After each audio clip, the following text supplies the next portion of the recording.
In 2010, humanity decided to turn raw power into a game and called it Battle.net, an arena where nations flexed their might like it was just another esports tournament. But 12 years later, the universe itself patched the rules, and the game flipped into a full-blown survival war against cosmic entities. In this galactic league, humans were straight up outclassed, losses stacked back to back like the system had already decided to wipe them off the board. By 2023, only 10 nations were still standing on Earth, and all of humanity was teetering on the edge of total extinction. The main character of this saga was Jihon, the player ranked 7th in the entire world. He wasn't flashy, didn't farm clout, didn't build a fan base, but step by step, calculating every move like a grandmaster, he kept climbing. Seong never chased fame. He just wanted to survive in a world where every sunrise could be the last one he'd ever see. Today, in New York City, a new battle ignited. Players from across the globe gathered to hold the line against yet another alien invasion. Reality glitched, the air trembled, the sky split open like invisible hands had torn it apart. From the depths of the galaxy, an apocalypse-class monster descended upon Earth, Behemoth. Even hardened veterans went pale, cold sweat sliding down their backs.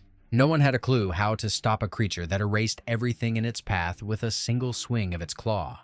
And still, humanity gritted its teeth and held formation, knowing one mistake meant permanent game over for the species. A loss today would drop them to the bottom of the rankings, and that meant automatic deletion, no respawns, no second chances. Clenching their resolve, the players charged, trying to stall Behemoth for even a single second. Jihon didn't hang back. He stepped straight into the epicenter without hesitation. There was no fear in his eyes, only cold calculations and a precise read on the distance to his target. While screams and chaos echoed around him, he moved smooth and surgical, like he'd already seen how this fight would end. The top American players couldn't even get close, but Seong suddenly sliced through space itself and dropped a devastating strike. The shockwave blasted everyone away, rocks ripping from the ground as a thick wall of dust swallowed the battlefield. When the haze finally settled, a dead silence took over.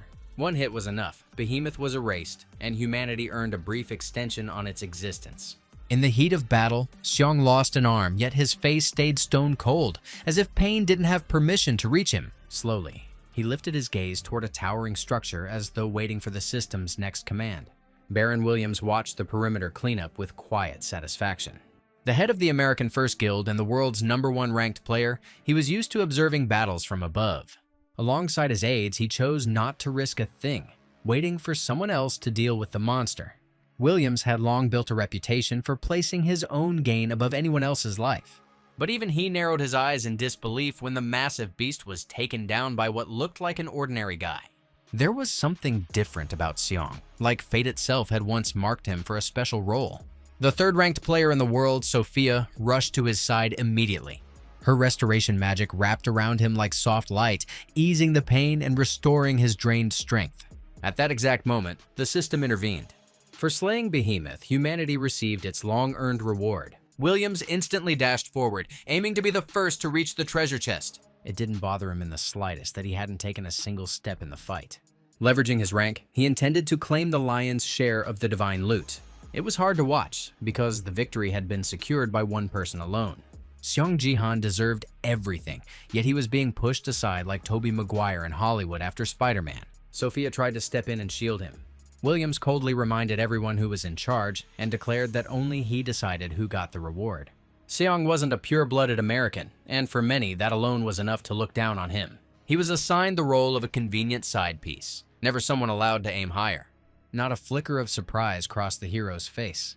He had long accepted that he was a refugee, a man without a country, stripped of his homeland.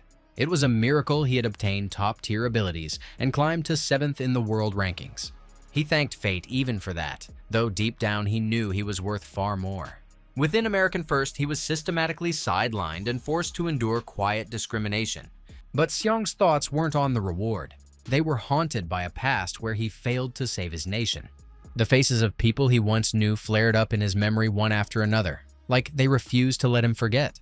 Compared to those memories, the reward chests looked empty and meaningless. Gold didn't even register. The intergalactic game system coldly announced the end of the battle. America had secured its right to exist and ripped one more chance from a merciless universe. In a brutal, evenly matched clash, China also claimed victory, paying for it with the lives of its strongest fighters. But Russia, Japan, and many other nations fell, unable to withstand the onslaught. The monsters proved stronger, and a once vast world shrank down to just 2 surviving nations. Humanity failed the rank demotion test, and now everything hinged on the next duel. The orcs were in the exact same spot, already assembling their elite forces for a final battle to secure their existence. If humanity lost, Earth would be erased from the galaxy like it never even loaded in. Mr. Williams wasted no time approving the list of fighters chosen to defend the planet's honor. The Korean player wasn't on it. In his eyes, Seong was still an outsider. It didn't matter that Jihon was talented and relentless, proven on the battlefield. Williams believed America would win easily even without him. Arrogance blinded him, but he kept moving forward, like all he could see was victory. Across the field stood the orcs, taller, broader, faster, built like walking war machines. The moment the system gave the signal, both races exploded into motion, colliding in a storm of steel and magic. Williams unleashed every ounce of stored power instantly, aiming to crush the enemy with the first strike. He gathered maximum magical energy and slammed it into the front lines of the orcs. The warriors from another world only showed predatory grins. Their shields absorbed the attack like it was nothing. In the next second, the top human player lost his head. Those watching the battle felt their breath freeze. The world seemed to pause. A wave of despair rolled across the planet as hope slipped through humanity's fingers. The orcs tore through formations and crushed defenders like they were insects. This wasn't a battle anymore. It was a one-sided massacre. Even Sophia's highest-tier magic couldn't flip the script. The orcs proved once again that underestimating them was a fatal mistake. Humanity faltered, their ranks collapsed, and the game was over. They dropped to last place in the weakest division of the rankings. That meant only one thing: a black hole would swallow them up as fast as Disney wipes old canon for another reboot. Screams, prayers, desperate attempts to run, none of it mattered. The system showed zero mercy. The apocalypse unfolded in cold silence, like it had always been written into the script. Human bodies dissolved into dark energy, turning to dust like after Thanos snapped his fingers. Just as the deletion of humanity was nearly complete, the system detected an anomaly. Among billions, there was one single survivor, a guy with a unique skill. He opened his eyes and felt his soul drifting between 2 worlds. Nameless divine arts held him back from total erasure. The skill awakened too late, after humanity had already vanished, leaving him the lone witness to the end. The gods noticed his potential and decided to step in. After a vote, they ruled that Jihon would be sent back to the moment he first entered the league to unlock his true limit. At first, he didn't understand what was happening. It felt like a system glitch. He shot his eyes open, cold sweat running down his forehead. Looking around, he realized this wasn't heaven. Just a table, bottles, and the smell of alcohol. His mind raced through the final moments of his previous life, trying to piece together the answer. Seong was in his cozy apartment, like the world had suddenly granted him a second run. Everything felt like a fragile dream that could flip into a nightmare at any second. Stepping onto the balcony, he saw lively people below, clueless about the disaster coming their way. He realized he had returned to 2020, a time before the Cosmic League even existed. People strolled carelessly through the streets, unaware that South Korea would soon be erased from the map. And in that moment, Seong fully understood. He'd been given a shot to rewrite humanity's fate. An unknown force had thrown him back into the past, leaving him with every ounce of pain and every memory intact. Right now, he was only level 2, but for him, that was the perfect starting line to rebuild everything from scratch. This time, he wouldn't repeat old mistakes. Every skill would be pushed to its absolute limit to protect humanity. Fate wouldn't grant a third run, so he would go all the way, even if the path meant stepping over corpses. Up until this point, South Korea had stood apart, avoiding major alliances. 11 South Korean players ranked among the strongest in the world's standings. One of them stood out above the rest, ranked 3rd globally. His movements were polished to perfection, and many called him a messenger of the heavens. The young player Yoon Seojin had captured the hearts of fans and earned the title Sword King. At a young age, he became the pride of the nation, its treasure and ultimate trump card in the rankings war. That lasted until the day he gave a fateful interview. Yoon Seojin announced he would change his name to Ryuhei and accept Japanese citizenship. That day, Korean Battle.net went through the loudest shockwave in its history. Seong had returned at this exact moment and knew chaos would hit the country any second now. The Sword King chose money and personal gain, shattering the hearts of millions of Koreans. After his departure, the country began losing again and again, sliding down the rankings at insane speed. People still didn't grasp the scale of the disaster, but dark times were already locking onto Korea. Seong couldn't take it and abruptly shut off the TV, like he was trying to cut the signal of reality itself. He could never forgive Yoon for a decision that would eventually cost countless lives. When Battle.net first launched, it looked harmless, like Fortnite for TikTok kids before things got way too real.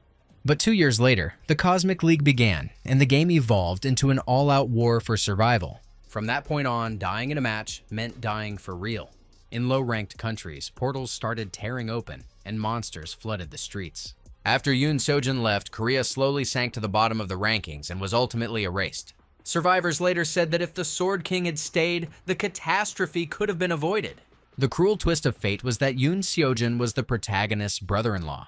Even now, Seong could barely believe his sister had once loved that man. With a second chance in his hands, he wasn't about to shift the blame onto anyone else. His sister had died, but he had to live this life in a way that would make her proud. Steadying his thoughts, Seong opened his interface and began analyzing his skills with ice-cold focus. For now, he didn't stand out among ordinary players, but the potential sleeping inside him was monstrous. In his previous life, he had wasted years, neglecting his strongest techniques. The system had once granted him a special gift, the kind every player receives at 18.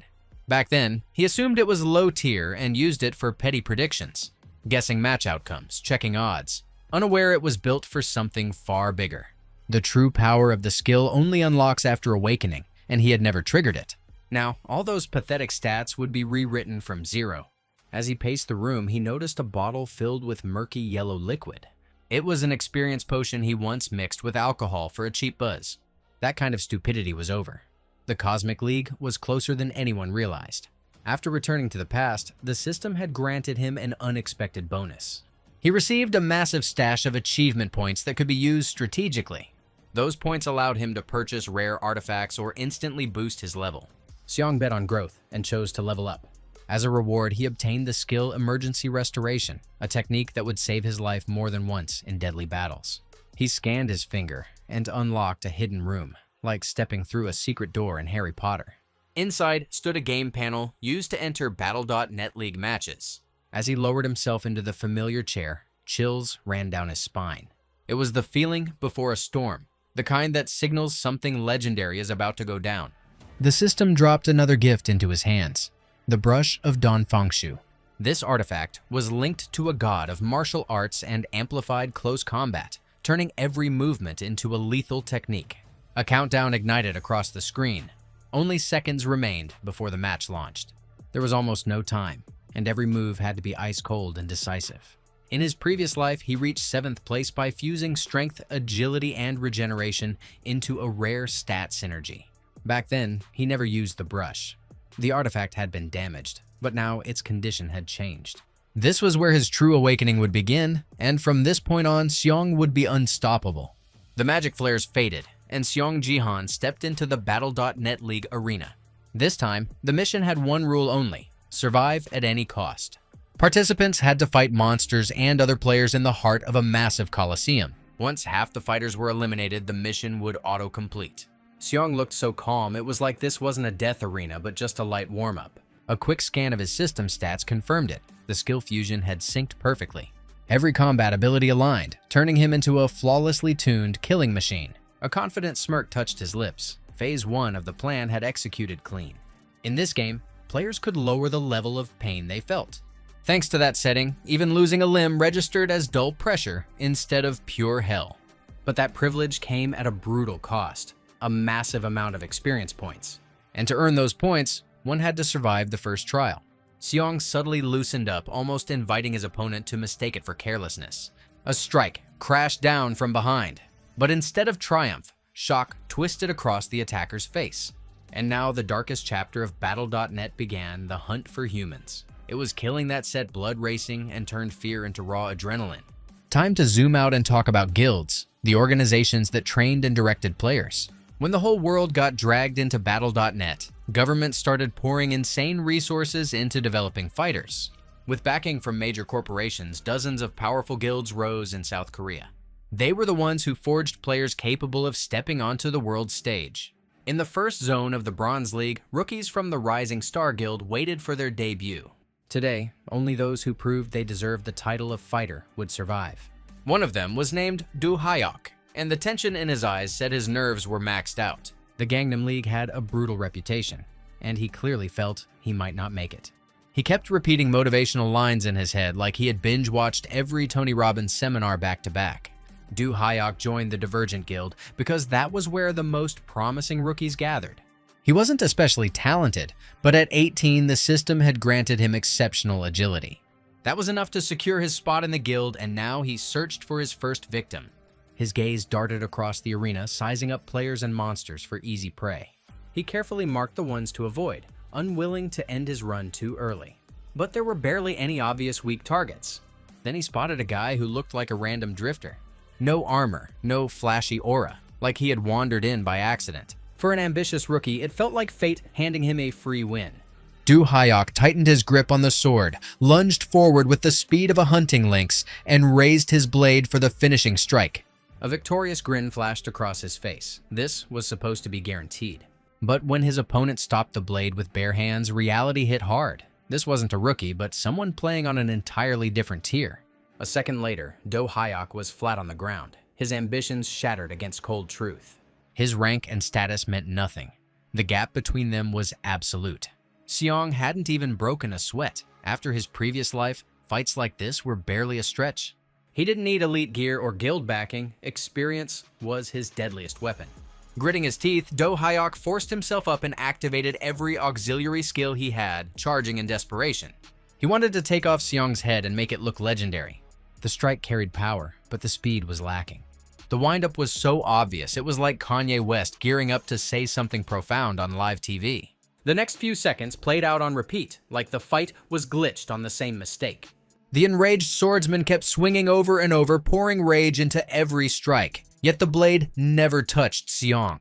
His attacks were too easy to read for someone who had survived thousands of death matches. It was like flipping through an open book. At some point, Seong got bored of this little ambition showcase and decided to end it. With a sharp motion, he knocked the sword out of his opponent's hand and made him look completely helpless. The roles flipped instantly. Now Seong held the blade, cold and ready to cut without hesitation. In the league, killing players was the fastest way to climb the rankings, and he knew that better than anyone. The realization came too late, and for the first time, the talented Du Hyok felt the ground vanish beneath him. While he screamed about coming back for revenge, Seong calmly collected his first experience points. Looking around, Seong noticed a strange silence, like the arena itself was holding its breath. Most of the players had already fallen. Massive orcs crushed them without giving a second to recover. Monsters roamed the arena alongside humans, but players tried to keep their distance. The system gave too little experience for monsters, so fighters preferred hunting each other. Orc hunting wasn't considered efficient, but when there were enough of them, it made for solid warm-up. Seong smirked. These were nothing but weak shadows of the orcs he had faced in his previous life. He didn't even reach for a weapon and dashed forward barehanded. From the outside, it looked like he had binged Bruce Lee movies and decided to run it back in real life. But his calm smile said one thing: total control. The players nearby instinctively stepped aside, watching the insane charge unfold. Only at the last second did Seong draw two axes, ready to feel the weight of real combat. Despite their numbers, the orcs suddenly felt like prey. By the time they realized he had cornered them in the center and was methodically closing the gap, calling for help was pointless. Seong chopped off heads so fast it was like each swing paid out a few bitcoins. Those who witnessed the slaughter would never forget the precision of his technique. When the fifth orc crashed onto the sand, tension snapped tight. The remaining monsters roared and surrounded him, striking all at once. Seong spun into motion like a steel tornado, moving as if his enemies were just background noise. When the last orc lunged, he hadn't even broken a sweat. With a single clean motion, he severed the leader's head and earned bonus points from a stunned system. His level rose automatically, and the true path of progression finally began. He had recently unlocked the skill combat power, allowing him to outshine players at the same level. This skill fused his stats into a unified formula of raw force, amplifying every strike. Soon, the nameless divine arts of the highest rank would become accessible. He only needed 30 more experience points to reclaim the ability that once saved him from annihilation. If he maintained this pace, he would surpass his past life stats in no time. But relaxing wasn't an option. The coliseum wasn't done harvesting. Only the strongest remained now, and their eyes were locked on him. Seong dodged another incoming attack with ease, already aware the hunt had shifted toward him. Two players teamed up, hoping to quickly eliminate the so-called upstart. They made the same mistake as Du Hyok, underestimating a god of war like two Valorant newbies rushing mid. That title had been given to Seong by the gods themselves, after recognizing his potential and sending him back in time. He didn't know about the nickname, but every movement proved it right. Seong read their intentions instantly and understood. Defense wouldn't cut it here. He had to strike first. At that moment, the system announced he had taken first place in the Coliseum rankings. Eliminating two more opponents would grant him an additional reward. Doubt vanished. He moved like this was his final battle. One precise swing was enough to decapitate a mid-tier female fighter. His gaze then shifted to her boyfriend, clad in heavy knight armor. The giant burned with rage at first, but quickly realized this wasn't some rookie. Before him stood a true martial arts master, and that realization slowly turned fury into fear. Seong absorbed the first blows with cold precision, then snapped into a counterattack, lunging forward like a cobra about to strike. His movements were sharp and merciless. In this game, only those who hit without hesitation survive. The knight's heavy armor cracked under the pressure, and within seconds the outcome was sealed. Seong had no idea that this entire duel had been under close surveillance. Lee Haeyeon, head of the 3rd Division of the Divergent Guild, was genuinely stunned. Skills like that at level 2 were straight up abnormal. Her bodyguard Lim Gayan couldn't take her eyes off the screen either, analyzing every single move. The manager was convinced that if Lim ever faced him, victory would stay with her bodyguard. Still, curiosity burned. What could Seong really do if a true master like Lim Gayan pushed him to the edge? Neither of them knew that fate would bring them face to face very soon. Leaving the office, Lim couldn't shake off a strange sense of unease. Something in that guy's movements felt familiar, like she had seen that style somewhere before. He moved like a veteran of the highest league, like someone who had survived hundreds of real battles. And yet, Lim Gayun was no one to underestimate. She was rightfully considered one of Divergent's strongest players.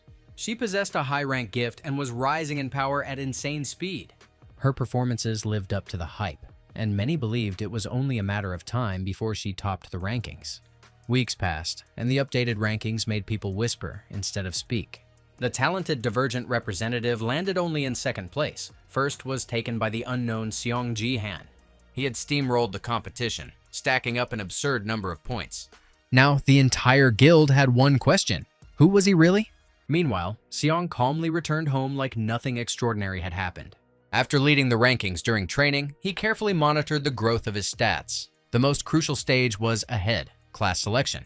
For every rookie, this decision defines the entire future path. 4 options stood before him: warrior, archer, mage, or support. In his previous life, Seong chose warrior, but now he questioned whether repeating that route made sense. He chose a different path and entered the 2nd mission, where hordes of zombies would try to tear him apart. The Bronze League of Gangnam welcomed new participants. Players were tasked with defending a massive fortress from a zombie invasion. The battle would continue until only 5 of the 10 towers remained, meaning the fighters had to form teams and split the defense. Divergent's warrior, Lim Gaeyun, was already in position, waiting for the start like a Taylor Swift fan camping out for tickets.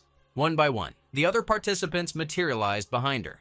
Each wore fresh gear and clearly came prepared for serious defense.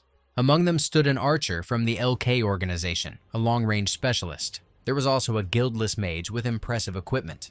The lineup looked balanced, but something critical was missing. They needed a support. Without backup, the fortress wouldn't last long. Bright lightning flashed, and everyone narrowed their eyes expecting the 4th participant. Seong Jihon appeared in the arena, dressed in a simple tracksuit, without a trace of expensive armor. He looked like he had shown up for a morning jog, not a war against the undead. 20 minutes earlier, he had chosen the support class, knowing this time the strategy had to change. Even the system hinted it was a questionable pick, but his past life experience said otherwise. Divine power capable of saving humanity doesn't unlock through standard routes. Normal training and cautious leveling wouldn't cut it here. There were only 2 paths: dump an insane amount of experience into development, or take a gamble and choose the 2nd method. Seong knew more about that path than anyone else, but he wasn't about to share. His arrival instantly irritated the mage, who skeptically sized him up. The mage judged by gear first, not by potential. He believed flashy armor mattered more than mastery and technique. Lim Gayan stayed silent. She already sensed this guy wasn't ordinary. But a moment later, she would regret not stepping in sooner. The god of war in a tracksuit grabbed his offender by the collar and lifted him off the ground like he weighed nothing. Instead of beating him down, Seong coldly hurled him over the edge, straight into the jaws of the advancing monsters. A scream of terror echoed across the fortress, but there was no one left to save. The others stood frozen, mouths open, unable to process that display of raw dominance. That was the fate waiting for anyone who decided to test Seong Jihon's patience. Only minutes passed, and the scene repeated itself. This time, Kim Gaehek was on his knees, choking on desperate pleas. Just moments ago, he called himself the strongest mage around, and now he trembled, unable to lift his gaze. In the Bronze League Fortress defense, players were granted 3 lives, and Kim understood exactly what that final one meant. When Seong killed him the first time, the mage instantly revived under the mission's rules. But Seong did it again without hesitation, making it crystal clear mercy wasn't on the table. Now, the wizard had only 1 life left and was ready to do anything to avoid elimination. The fear of placing last crushed his pride. He was willing to humiliate himself. If a player fails a trial and becomes useless to the mission, the system automatically ejects them from the game. Kim was dangerously close to triggering that rule, which was why he had fought so desperately before, trying not to be tossed to the zombies. It didn't save him then, and now he switched tactics. Kim argued that fire magic was extremely effective against the undead. He swore to personally incinerate every wave just to prove his value. Lim Giyun watched in silence, though her eyes showed clear discomfort. She saw herself as the team's leader, yet often bent under pressure like a Discord mod trying to control chaos in real life. Kim belonged to one of the 10 great guilds, and at the game's launch, his name carried weight. But 4 consecutive failures to reach the Silver League had reduced that reputation to dust. Seong was ready to let him off, considering the punishment sufficient. But Kim erased that chance himself by demanding an apology. He genuinely believed Seong should be the one asking for forgiveness. Maybe in his twisted logic it made sense, but Seong Jihon didn't apologize to those weaker in spirit. He grabbed the mage by the robe again and stepped toward the fortress edge. No fire spell could save Kim. Brute force moved faster than any incantation. This time, his death was permanent, with no respawn waiting. A graveyard silence followed. No one wanted to be next. Meanwhile, zombies kept climbing the walls, their numbers multiplying fast. The 3 remaining fighters had no choice but to form a defensive line and hold the tower. From the outside, it looked like they were doomed without a mage, as if Seong had just thrown away their key asset. But he remained ice calm, like he had already run the outcome in his head. If he claimed first place in the mission rankings, he would earn a special reward, but that required slaughtering over 1,000 zombies. Lim Gayun continued studying him, trying to decode his logic. From the outside, he looked reckless, and choosing support over his obvious stats made it even stranger. Any ordinary player would never act like this, and Divergent might decide he wasn't worth observing anymore. Lim tightened her grip on her sword and declared she would take the front line while the others covered her. She was convinced the mission's outcome rested on her shoulders. Seong calmly rejected that idea. It would be the opposite. He would eliminate every zombie himself and ask them not to get in his way. At that moment, an unusual monster emerged at the front, different from the rest. Its head was made of liquid mass, and normal physical attacks passed right through it. That's what everyone thought, until Seong delivered a crushing blow. His movements made one thing clear. He needed no backup. He acted with the confidence of someone operating above the game's own rules. A white sacred flame flared around his weapon, standing out vividly. It was divine power, allowing him to tear through monsters while ignoring their traits. The swarm of zombies didn't faze him. He didn't need anyone's magic to clear the battlefield. Using nothing but pure martial arts, Xiong methodically cleared the perimeter like a janitor trying to clock out early. He had accepted a hidden mission: eliminate 1,000 zombies, even if it meant gambling his own life. The kill counter kept climbing relentlessly, though the target was still far away. With deliberate aggression, he drew more and more monsters toward himself. Once the entire horde closed in, he would unleash divine energy and wipe them out in one sweep. The plan was risky, no safety net attached, but Xiong always bet on calculation over fear. His teammates watched in stunned silence. They had never seen fury and composure fused like this. The control over his body and breathing revealed a fighter from an entirely different tier. From the very first minute, he struck only at heads, wasting zero motion. After cutting down over 200 zombies, he accelerated the growth of his divine power like Mr. Beast, except instead of cash, it was heads stacking up. Unlike other players, he knew alternative ways to amplify that power. Seong was aware of the existence of so-called divine items. When global training began in 2010, those artifacts were sold for insane money, their true value hidden beneath the surface. Yet over a decade, none had been fully unlocked, so interest slowly died out. Most players simply forgot they even existed. Sophia from American First had once enhanced her divine power using one of those items. She had mentioned it to Seong in passing, and that was how he first learned the secret.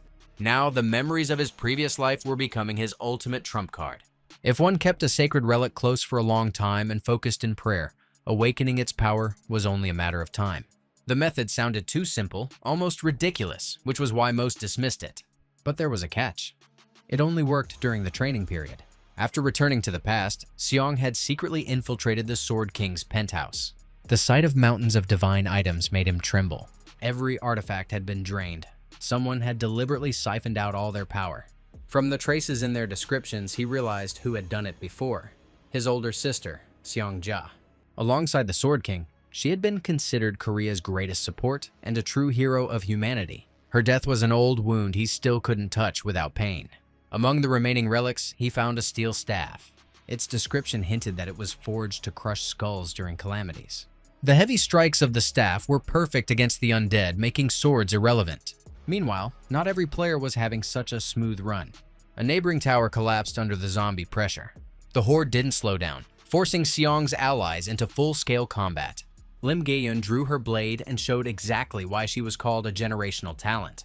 Even Seong glanced over for a second, evaluating her technique. The movements felt familiar. In his past life, he had seen the style known as Plum Blossom Sword. She had once temporarily held the title of Battle King, but fate had prepared a tragic end for her. She died by the hand of Yoon Seojin, proving his inhumanity yet again. Now, Lim called out to Seong and declared she would fight beside him until the end.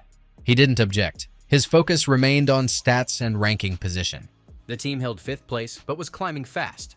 The Plum Blossom Sword alone was holding back the crushing pressure of the horde. Once satisfied the tower was stable, Seong decided to act solo. Without warning, he pushed off the edge and dove down as if gravity didn't apply to him. His allies froze, convinced the jump was pure suicide. But the God of War had calculated the trajectory perfectly, leaving no room for error. Midair, he activated his divine power, concentrating it to the absolute maximum. When his staff struck the ground, a burst of light tore through the horde from within. Completing the hidden mission, he pushed his tower to first place among the 10. The ecstatic blonde immediately apologized, like a school hater after the quiet kid suddenly becomes a YouTube millionaire. Lim didn't rush to thank him. She was still trying to process what she had just witnessed. Stepping to the edge of the cliff, she looked down and felt her breath hitch. Could an independent player really unleash that kind of massacre alone? Just moments ago, the answer seemed obvious, no. But now her certainty had cracked. Seong was about to log out when the Plum Blossom Sword blocked his path. A quiet instinct told her this conversation might shape her future. A player with that level of potential and achievements would be a priceless asset for Divergent. She chose the direct route and asked for his phone number. From the outside, it looked awkwardly close to asking him out, and Seong instantly misread the vibe. For the first time in a long while, Lim Gae-yeon felt strangely flustered and vulnerable. Regaining composure, she clarified that she represented a guild and wanted to offer him a position. With a perfectly calm face, Seong claimed he forgot his number and logged out of the league that very second. It was clear. Guilds didn't interest him, at least not right now. His mind wasn't on alliances or girls, it was locked on saving the planet. He genuinely didn't remember his Korean number. Only the American digits from his previous life lingered in memory. For the first time since returning, he considered that guild cooperation might accelerate his growth. But for now, it felt secondary. Surviving solo would get harder later, but this wasn't that moment. Speed of leveling and access to divine techniques mattered more. His divine power continued to grow slowly, and with it his experience points. He decided to head home and check his sister's room. Maybe something valuable remained. As he opened the familiar door, a strange scent hit him instantly. His eyes dropped to unfamiliar shoes in the hallway, and his pupils widened. Time travel had thrown him off. He had forgotten that in 2020 he didn't live alone. Grocery bags slipped from his hands as his trembling fingers reached for the next door. His legs felt weak, his chest tightening under the weight of the past. In his previous life, he had failed to protect his older sister. Those memories still burned inside like fate's cruel joke. His heart clenched, emotions flaring like a fire that refused to die. After her death, he drowned himself in alcohol and nearly abandoned his own growth. Yet even though she left this world too early, she left something precious behind.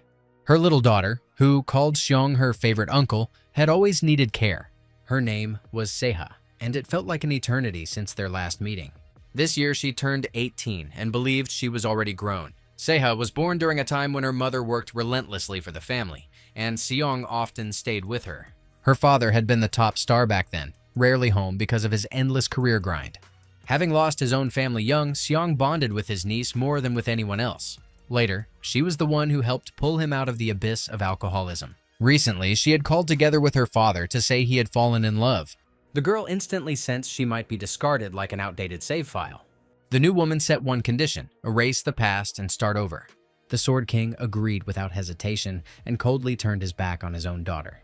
Holding back rage was nearly impossible. Once again, that man chose selfishness. He abandoned not just his country, but his own child for personal desire. Seaha noticed the shattered portrait, but didn't blame her uncle. When Xiong tried to apologize, she quietly told him he had done the right thing. Deep down, she didn't understand her father either, but she couldn't bring herself to say it aloud. Despite everything, Seaha remained bright and full of life. Sometimes, it felt like even the devil himself couldn't erase her smile. From that day on, Xiong swore no one would ever hurt her again. Protecting Seaha became a mission just as important to him as saving all of humanity. While the main character wrestled with family pain, another kind of tension ignited in Gangnam, the heart of Seoul. Inside the central office of the Divergent Guild, the air felt unusually charged. Lee Ha-yeon couldn't stop laughing. Her emotions were overflowing. Staff members kept glancing over, trying to figure out what had her so amused. The reason was simple. She had learned the details of the recent mission and her bodyguard's awkward setback. Xiong had not only done all the dirty work for Lim, but also refused to give her his phone number. For Lim, that sting felt painfully familiar. She had long seen herself as not particularly attractive, and people often mistook her for a guy.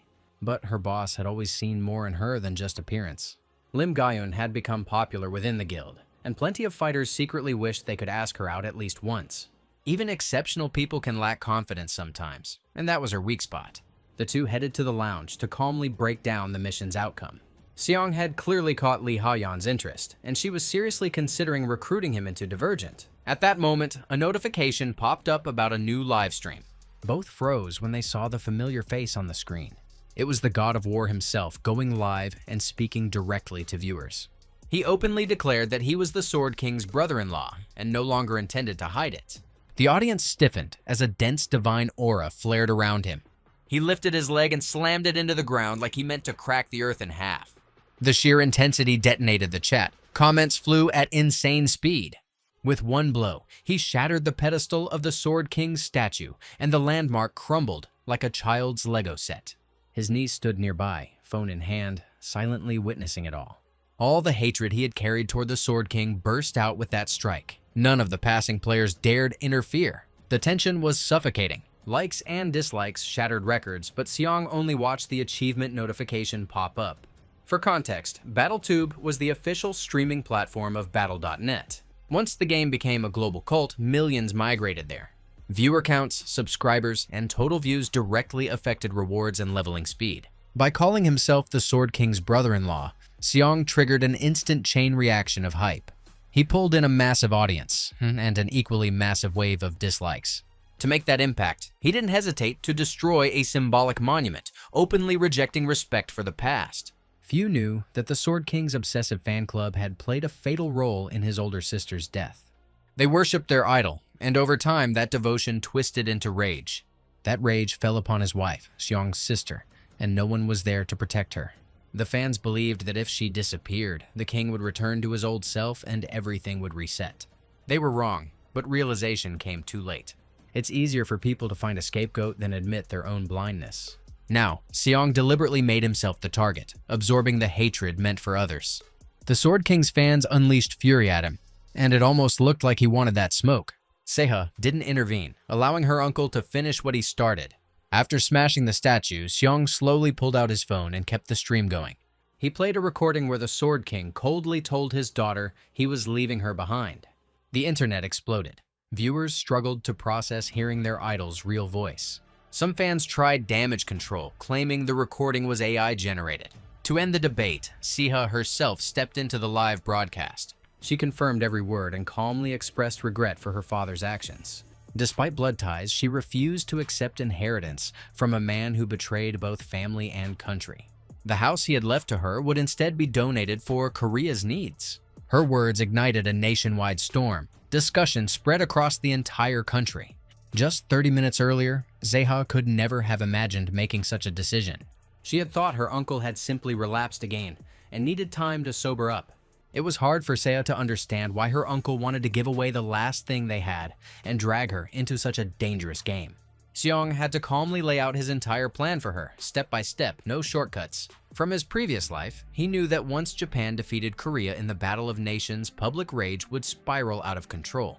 The government wouldn't withstand the pressure and would confiscate the Sword King's daughter's house as a symbol of disgrace. Seaha would be left homeless, drowning in harassment and pressure. And in that future, it was exactly this that slowly pushed her towards suicide. To break that script, action had to happen now. If the house was doomed to be taken anyway, it was better to turn it into a shield rather than a sentence. In the end, she agreed, though the anxiety in her eyes never faded. The real reason was trust. Her uncle was the only person she could still call family. For Xiong, those words outweighed any divine technique or rare skill.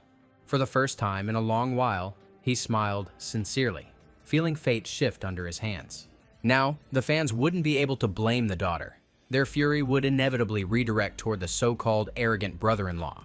One final blow to the former star's reputation remained. What followed was pure improvisation, something they had never planned in advance. Live on stream, Xiong mercilessly tore into the Sword King while his niece watched in stunned silence. He openly accused him of fleeing to Japan out of fear of responsibility. His words sounded like a challenge, an invitation to a personal war. With a stone-cold expression, Xiong stared into the camera and repeated that their meeting was inevitable, and when it came, the Sword King would fall. From that moment on, he became one of Korea's most talked-about streamers, his clips replayed in schools, bars, and guild halls. It felt like he had staged the finale of Stranger Things in real life, no reset button included. He believed he was doing the right thing, even knowing there were no guarantees. The wave of outrage surged not only in Korea but in Japan as well. Seaha could barely believe her uncle had changed so drastically overnight. She wanted to ask dozens of questions, but suddenly there was a sharp knock at the door. Were furious fans already here for revenge? Let's pause and shift the scene to Tokyo. Relations between Korea and Japan were already tense after the Sword King's citizenship switch. Yoon Seojin received a notification and opened the viral video. After watching it, his expression barely changed, as if he had expected such a strike. His girlfriend Shizura gently held his hand, assuring him they would weather any storm. Her magical aura felt unusual, warm and enveloping. The room filled with a sweet atmosphere of calm and almost illusory love. Now, back to Seoul, where Xiong had already guessed who stood behind the door. In situations like this, the state always appears. Quiet, but persistent, like a predator in the shadows.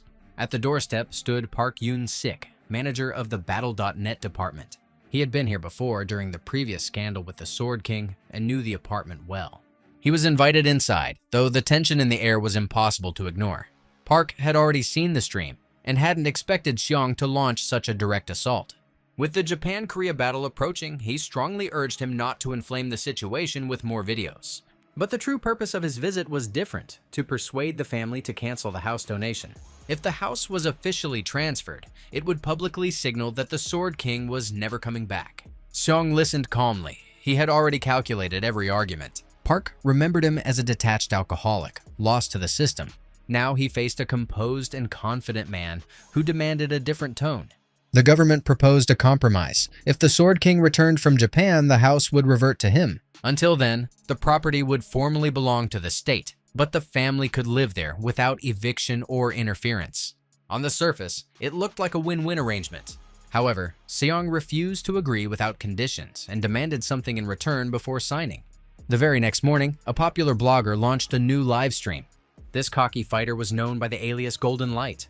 Today, Golden Light returned to the blood-soaked, dust-choked coliseum to put on another show and have his kind of fun. His massive army of subscribers waited, as always, for that flashy first kill to kick off the hype. Golden Light lived for the camera, sometimes getting so deep into his persona that he forgot this wasn't just content, it was a battlefield. Other players saw him as that influencer yelling about being the best after one lucky viral clip. Plenty had once prayed he'd get clipped by fate itself, yet he kept proving he was almost untouchable. First and foremost, he was known for his flashy looks and hyperactive energy. Longtime watchers considered him a notorious jester, like he had sprinted straight from a circus into the arena. He used to be a respected member of the Golden League until he voluntarily dropped to bronze, claiming he wanted to explore the depths of the ocean. In truth, competition barely interested him. He only got fired up when he was entertained. Even so, his gear and stats were still golden tier. Maybe that was why he enjoyed bullying and deleting bronze players far weaker than him. He thrived on superiority, and today he planned to drown the arena in blood and highlight clips. Usually players scattered at his arrival, but one stood unusually calm. Many viewers already recognized him as Jihon, the one who had publicly disrespected the Sword King. Golden Light even tried to spin up an impromptu interview, milking the moment for content. Seong wasn't built for circus acts. To him, the game was a path to results. Subscribers were just a means to stack points. Everything else was fight and level up. Then the system dropped an unexpected quest. Eliminate a specific player. If Golden Light killed Seong, he would instantly receive a massive reward. Subscribers began adding their own points, inflating the bounty in real time. They funneled all their rage toward the player who dared insult their idol. The prize for the protagonist's head now exceeded 40,000 points. That number fueled the blogger with iron resolve to showcase his power. He gripped his sword, launched off the ground, and dashed forward, glowing brighter than a pearl at the ocean's floor. His energy surge accelerated his body to insane speed. Ordinary players couldn't even react. But the guy ahead wasn't someone to write off early. Somehow, Seong dodged and even stopped the golden blade aimed at his heart. He didn't reach for any special gear. He was ready to fight with whatever was in hand. His dagger struck hard, sending Golden Light flying several meters back. The scream that followed sounded like a turkey realizing it was Thanksgiving. Subscribers were stunned and immediately started calling their favorite blogger washed. Seong, on the other hand, wasn't surprised at all. Beating golden rank fighters felt routine. Korea's chief jester sensed death approaching and instantly activated an artifact. A resurrection cross always rested in his pocket, granting him a single revival after defeat. Thanks to that relic, he respawned determined to finish the job. He was convinced the trouble was over and that he would now crush the so-called main villain with ease. That confidence turned fatal. One precise hit sent him back to the real world for good. The double kill rewarded Seong with bonus experience and a level up. He then scanned the surroundings, catching the familiar scent of green oak bark and realizing someone was watching. Today, it was the elves, a race known for their long lifespans and unsettlingly flawless beauty. Seong viewed them as stinking piranhas, the very reason humanity had once teetered on extinction. Revenge had long simmered in his heart, but for now, more urgent matters demanded focus. After this spectacle, he was labeled an outcast, and players kept their distance. Everyone understood that someone who could drop a golden tier fighter wasn't to be taken lightly. Players now avoided direct clashes, making them much harder to catch. As if sensing the need for more chaos, the system issued a new quest. The player had to subjugate goblins who were steadily encircling him from all sides. Goblins were something new, and many wondered whether the protagonist could handle them. They might be smaller than orcs, but their numbers and aggression forced anyone to go all in. These monsters worked in tight coordination, surrounding and pressuring until a human's will snapped. Battles against these monsters usually followed the same predictable script. That had always been the case, until Seong decided to rewrite the rules and stage his own play. He flipped on tornado mode and started straight up grinding goblins into dust within his strike radius. To guarantee a kill, Seong first crushed a goblin's skull with a heavy blow, then finished it with a precise stab to the heart. Going straight for the chest was a rookie mistake. These creatures knew how to guard and turtle up. Thanks to experience from his past life, the mission advanced fast and clean, zero wasted motion. Just as the horde seemed nearly wiped out, the main goblin emerged on the horizon, the pack's champion. The massive goblin champion tried to intimidate the god of war with sheer size alone. That confidence shattered after eating a series of clean high kicks straight to the head. Seong had always proven one thing: size doesn't decide the outcome. After a crushing strike to the temple, all that remained was to close the combo with his dagger. A piercing thrust ripped out a death roar from the goblin, and a second later, silence fell. The mission was complete, and the blood-soaked weapon was proof enough. While the God of War farmed monsters, other players were forced to settle scores among themselves. They drifted farther away, hoping to sit this one out. But the coliseum exists for those who seek battle, meaning the real chaos was just getting started. Subscribers across Seoul were screaming in hype, watching a full-on meat grinder unfold. Meanwhile, Golden Light finally recovered from his double defeat. He couldn't process how Golden Rank and Elite Gear had failed him in a critical moment. The blogger began reviewing the fight, carefully analyzing Seong's stats. Until today, Bronze had felt like a sandbox to him, and he had gotten way too comfortable. Watching goblins get deleted didn't shock him much. But then Seong switched targets to players and began methodically wiping them out. A fighter like that didn't belong in Bronze. It was like a grown man chilling in a kindergarten, awkward for everyone but him. Seong kept sending opponents back to the real world like it was just part of daily drills. His cold composure made hair stand on end and viewers' pulses spiked. No magic skill could truly save anyone. At best, it delayed the inevitable. Subscribers witnessing the carnage slowly began changing their stance on him. Some hit subscribe on the spot, others dropped their first donations. After leveling up, Seong automatically completed the Coliseum quest. The system then offered a hidden mission requiring an unconventional move. He had to identify the Shadow Queen among the spectators and provoke her into intervention. The reward was 50,000 points, because attracting a constellation's interest was nearly impossible. Constellations are divine entities within the world of Battle.net. If one takes interest in a player, it can become their sponsor. That means new abilities, accelerated growth, and access to unreachable peaks. Millions of players dream of catching a constellation's eye, but only a chosen few ever succeed. Seong was tempted by the reward, even knowing the risk level was extreme. Scanning the surroundings, he realized he couldn't tell which observer was the target. Too many elves stood around. Any one of them could theoretically be the Shadow Queen. Their cold gazes felt like they were probing his soul, creating a sharp unease. Before he began the hunt, one thing had to be said. Today, he broke the Coliseum record. News that Seong Jihon had surpassed the Sword King's record spread instantly online. In under an hour, his channel gained over 10,000 new subscribers and thousands of regular viewers. Even some former Sword King fans defected to the rising star. At the same time, Golden Light's popularity nosedived, drowning in a wave of hate. All he could do was accept defeat and reconsider his entire approach. Now, he dreamed of becoming Seong's editor, like a former hater suddenly begging to join the winning squad. That evening, the protagonist returned home and reunited with his niece. She was still in shock after the broadcast, trying to process everything she had seen. The uncle everyone labeled a hopeless loser just yesterday had, overnight, become a man who wins with his eyes closed. That flip came with unexpected perks. Fans started flooding him with donations.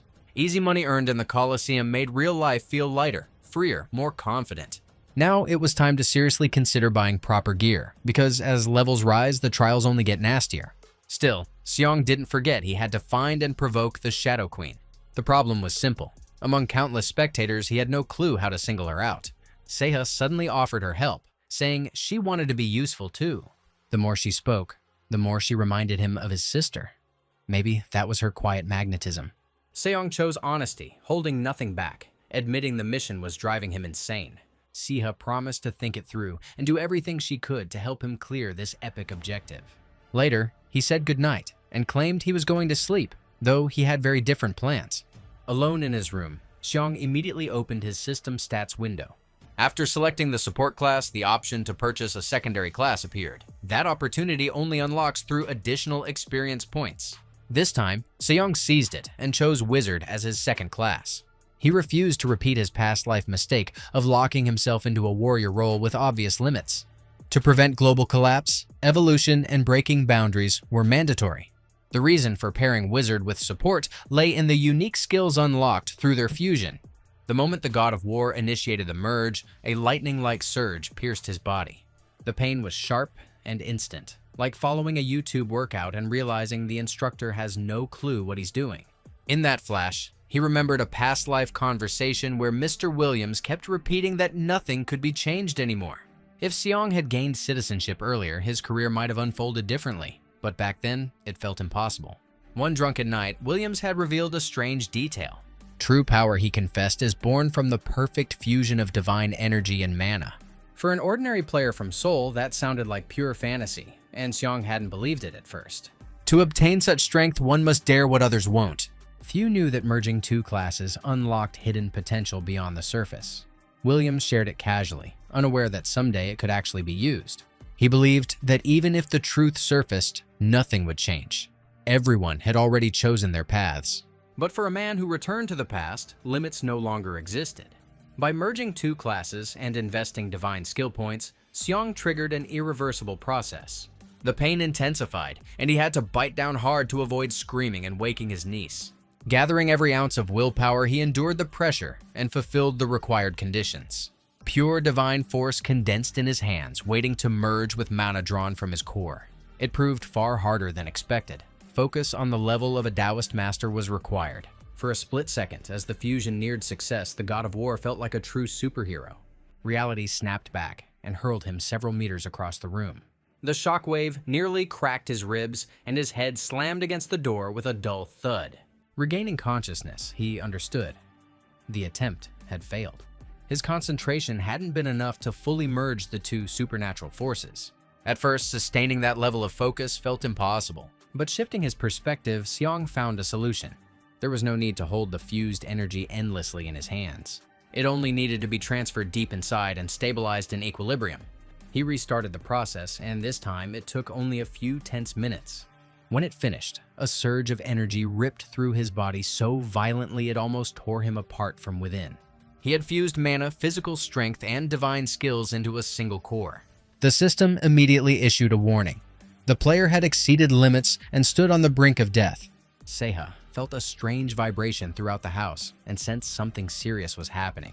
And now, we return to the protagonist, who had just fused three unimaginable forces inside his own body. In ancient mythology, energy centers like this are called dantian, the core of inner power. Put simply, Seong was trying to fuse divine force with mana and stack pure divine power on top of it. To merge currents like that, strict rules must be followed, and the body has to endure insane pressure. If someone hasn't reached the required level, the fusion can literally tear them apart from the inside. By now, Seaha wasn't hiding her fear. Panic was creeping in. Her instincts screamed that something dangerous was happening. Her uncle wasn't answering and wouldn't leave the room. When she finally burst the door open, her heart felt ready to leap out of her chest. To her surprise, it wasn't the nightmare she had imagined. Her uncle was alive and stable, though his face showed extreme exhaustion. The god of war's body had endured the energy surge, and his life was no longer in danger. He apologized to his niece and promised not to scare her with experiments like that again. Dangerous techniques should be practiced with foresight, preferably when no one else is home. Seaha lightly punched his shoulder so he would remember who was boss, like a mom checking you when you act smart in front of guests. After that, she wished him good night and left to continue searching for the Shadow Queen for the epic quest. The moment the door closed, the system notified him. Formation of the unified Dantian had failed. The player lacked sufficient experience points and stats for such a high-level fusion. He would need to wait, strengthen body and mind, then attempt it again. Even so, the failed attempt had boosted his divine force and automatically increased his rank. That was possible because mana and divine energy had partially merged into a single structure. Now, the plan was simple. Grind levels methodically and revisit the fusion in a few months. Seong wanted to test his new skills, maybe even try out fire techniques. But his mana pool was completely drained, so sleep was the smarter move. He didn't even remember collapsing onto the bed, waking only with the first rays of sunlight. Overnight, his body fully recovered and felt noticeably tougher and more resilient than before. Stepping out of his room, he realized his niece hadn't slept. Like fans waiting for a new season just to complain in the comments.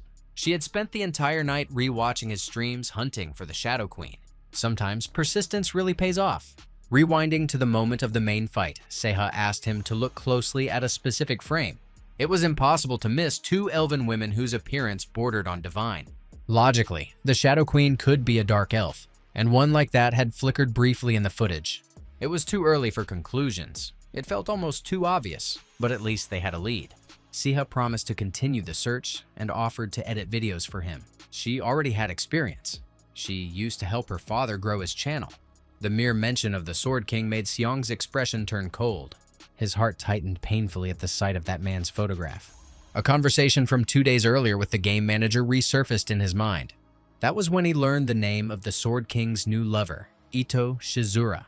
She possessed a top-tier gift called Unparalleled Beauty.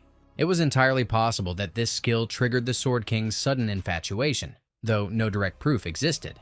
Unparalleled Beauty manipulates the mind and is notoriously hard to resist. Past cases confirmed that. Many rising Korean stars had recently moved to Japan, and it no longer looked like coincidence. Suspicion grew that Ito Shizura was methodically luring talented players, wrapping them like a spider ensnaring prey. Almost no information about her existed online, as if Japan was deliberately shielding her identity. Preparation for a potential encounter was crucial. Maximum caution would be required. It seemed Japan's security forces had already started paying attention to the young man now known as the God of War.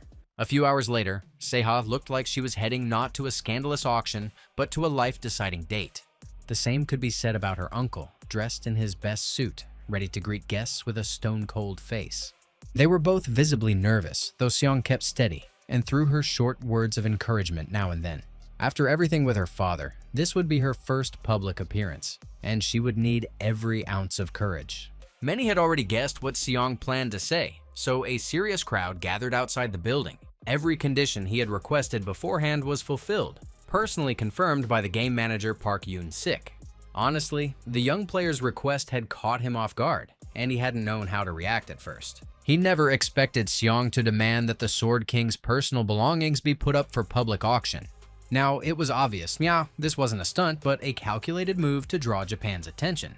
Most likely, the Japanese side would try to buy the Sword King's connector, and then request access to server data and combat archives linked to him. The situation could ignite at any moment. Auctions run on emotion, greed, and the hunger to own. If things spiraled out of control, the Sword King himself might step in. But no matter what he chose, citizens would have to accept reality and play by new rules. Park Yoon-sik felt his throat go dry listening to Seong's cold logic. With every passing minute, it seemed like this kid could see the future and stay one move ahead. For the protagonist, this was almost the last chance to shift public opinion, so he was locked in. The noise even attracted distant relatives who only showed up for major holidays. They accused Seaha of madness, claiming she was ready to throw away her dignity for money. Soon, their attacks shifted toward the uncle. They knew exactly who stood behind the decision. Seong had to remind them who they were and how they had acted in the past. They were the very ones expelled from the family for using the Sword King's name in scams. Now, it looked like they just wanted a slice of whatever money the Korean legend had left. But legally, everything Yoon Seojin left in Korea belonged to his daughter. Debating it was pointless. The manager called for order and officially declared the auction open. When Seong Jihon stepped forward, journalists swarmed him, desperate for the perfect shot. Under the spotlight, he looked like he was born for it, even though this was his first appearance like this. Seaha seemed more natural, lowering her gaze, blushing slightly, shifting nervously from foot to foot. Questions rained down like a sudden typhoon. At some point, Seong grew tired of cheap mockery and provocative shouts and chose to intervene. Using a recently unlocked skill, he snapped his hand forward and shattered the camera of the most aggressive reporter. Then he calmly approached the microphone and requested silence. The auction had begun. 3 key lots were up today, starting with an internet connector that reduces pain sensation by 99%. Also on sale were servers containing battle analyses of the Sword King and other top Asian players. Those archives were gold for anyone planning to build guilds or train rookies. The crowd understood these items were too valuable to miss, and bids started climbing instantly.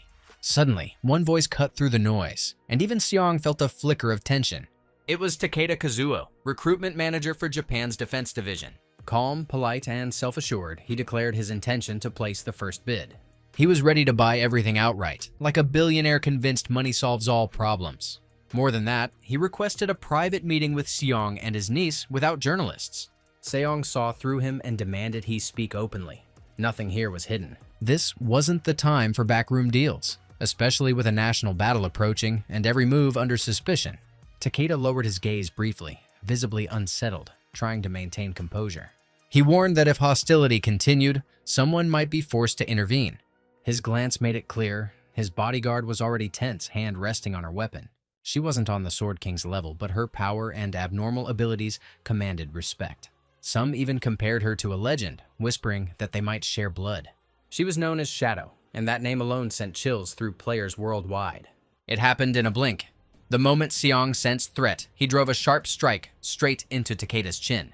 No one expected that speed, especially the Japanese bodyguard. She instantly reached for her sword only to feel a firm hand clamp onto her shoulder. Seong calmly warned of consequences and suggested they avoid turning this into a live-streamed bloodbath. Sensing the gravity of the moment, Takeda intervened and ordered his bodyguard to stand down immediately. He apologized for the misunderstanding and stated he needed to clarify something. He was willing to pay any amount, on one condition, a private meeting. But the answer to that offer had to come from Seaha herself. No one else had the right to speak for her. The Sword King's property legally belonged to her, so asking the uncle for permission would have been straight-up nonsense. The manipulator pressed her shamelessly, like a producer demanding a contract be signed right now before the hype fades. He added that he could expose serious dirt on the Sword King and even hint at his current location. Despite everything, Seaha still carried fragments of warmth and childhood attachment toward her father. Outwardly, though, she delivered a cold refusal, hiding her real emotions behind a calm mask. The commenters instantly jumped in, roasting the schemer as his clever plan crumbled. Seaha reminded everyone that she was technically still a minor, meaning her legal guardian had the authority to decide. Realizing pressure had failed, the manager quickly shifted tactics and agreed to pay without demanding a private meeting. After that, he pulled an envelope from inside his jacket, a letter from the Sword King, and handed it to Seaha with exaggerated politeness. Seong still looked dissatisfied, as if events weren't unfolding according to his calculations. He stared at the Japanese manager with cold hatred, remembering how in his past life this man made enemies worldwide. Yet somehow he excelled at recruiting foreign players, earning the nickname Japan's Calamity. Most likely, he worked directly with the woman who possessed the unparalleled beauty skill. A person like that should be feared even under dozens of cameras and flashing lights. The auction ended almost as fast as it began, but the audience wasn't done. There was one last twist. Seaha read her father's letter aloud, his words filled with bitterness and anger. After learning about the house sale, he labeled her decision a disgrace and a stain on his name. He declared their relationship over and stated he would no longer maintain contact. Heavy silence fell over the hall, no one even dared to move. Seaha tried to smile, but tears betrayed her, sliding down her cheeks. It now seemed as if the Sword King's new lover had completely taken control of his mind. However much people hated him, Yoon Seojin had once been a devoted father ready to do anything for his daughter. He couldn't have changed so drastically without outside influence. After finishing the letter, Seaha tore it into tiny pieces, as if shredding her last illusions. At that moment, the God of War stepped in and activated his magic skills. He clenched the paper fragments and demonstrated his newly evolved level of control. Before the crowd stood not the former martial artist, but his upgraded form. The people in the hall couldn't believe someone could master wizard skills that quickly. The Japanese manager watched him almost with admiration, like spotting a rare trophy. He realized this player had to be recruited to Japan at any cost. Representatives from various guilds shared that thought, showering Seong with lucrative offers. One signature could have erased every financial problem, but he refused to sell himself. He had principles, his own path, and the will to remain independent. While he politely declined, his niece suddenly felt weak and dizzy. Her balance slipped, the world darkened, and she collapsed onto the floor. In that instant, Seong stopped being a cold strategist and looked more like a frightened kitten. When Seaha opened her eyes, she was already in her uncle's arms. He begged her not to pass out and promised to rush her to the hospital immediately. Then, she unexpectedly whispered that she had been pretending, apparently training for a Catwoman role. In truth, Seaha wanted to break the tension and give her uncle an excuse to escape the swarm of managers. Strangely enough, her risky improvisation worked. The auction was officially closed and guests were asked to leave. Takeda Kazuo persistently demanded another meeting, practically shoving his business card forward. Seong tore it apart as easily as ripping up a Starbucks receipt when you see the coffee price. Such magical displays boosted his charisma but also drew extra eyes. From that moment on, the Japanese manager became obsessed with relocating the God of War to Japan. Not every player can control power strong enough to rip objects apart with bare fingers. Only true prodigies, destined to become legends, achieve that level of growth so quickly. Takeda already understood he was looking at a bronze-tier player with a colossal future ahead. He was ready to throw any amount of cash, pull every string, and use every method possible just to get this guy under his control and move him to Japan. At that moment, the system flashed a new notification. Someone had just donated over 10,000 points to Seong in a single transaction. The sender called himself Seong's biggest fan and hinted he was eagerly waiting for their next encounter, like there was something deeper behind it. The whole thing felt mysterious and loaded with tension, until Seong's focus shifted to another figure stepping forward. The moment she stood in front of him and Seaha, it was clear. No one was letting them walk home that easily. Divergent's representative, Lee Ha-yeon, had arrived in person with her bodyguard, determined to talk face-to-face. She apologized for the sudden appearance, but carried herself with calm dominance, like this entire stage belonged to her. Somehow, she had entered without official permission, which already said a lot. Either her connections inside KoreanBattle.net ran deep, or her influence and charisma opened every door. Her confidence, subtle shamelessness, and steady tone made it impossible to ignore. She owned the space. Before getting to business, Lee Ha-yeon admitted she had long been a fan of the God of War and closely followed his growth. Seong felt a strange déjà vu, like he had seen her in another lifetime, and for a split second his inner balance faltered. From the outside, it might have looked like love at first sight, but inside, dangerous memories flickered awake. He suddenly spoke about a line that must never be crossed, because beyond it there is no return. It was a Dostoevsky quote, the writer infamous for gambling addiction and tragic decisions. The Divergent team reacted sharply, as if those words touched a hidden nerve. The bodyguard instantly stepped forward, instinctively taking a combat stance. She demanded to know how Seong knew that motto and why he said it with such certainty. Few were aware that for Lee Ha-yeon this topic was sensitive. Rumors of her gambling tendencies lingered within the guild, and any public hint could become a weapon. In that instant, Seong became certain this was the woman who would one day be known as Zero. Her future held a career in American First, and fame as a ruthless strategist who danced on the edge of risk. She would rise to Vice Guild leader, in part thanks to a voice many underestimated. With tone alone, she could guide and persuade people, though her ability was far from its peak now. Realizing he had gone too far, Seong quickly apologized, claiming he had merely quoted a favorite author. He deliberately smoothed things over, refusing to turn the meeting into open conflict. Lee Ha-yeon showed a flicker of embarrassment, clearly unhappy that her hidden weakness had been touched so precisely. Sensing the danger of losing ground, she shifted gears and softened the conversation.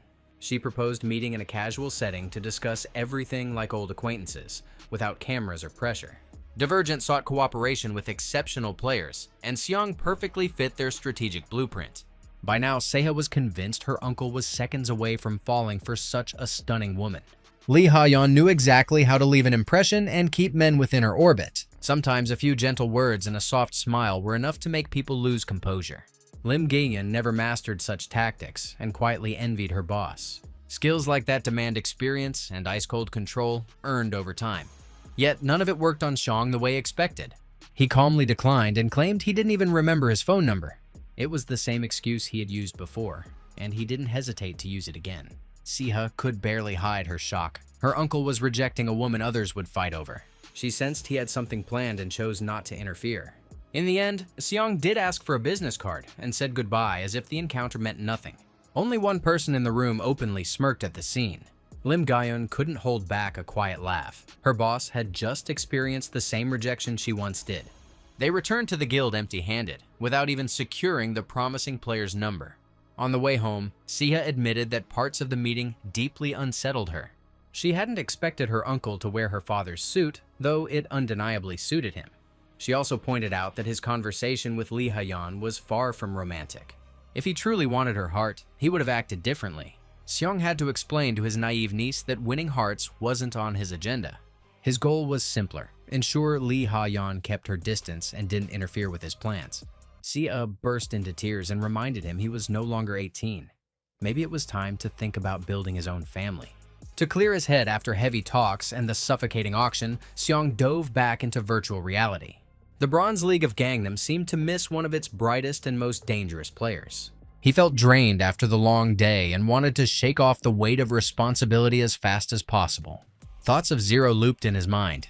He never expected to meet her this early, and especially not in Korea.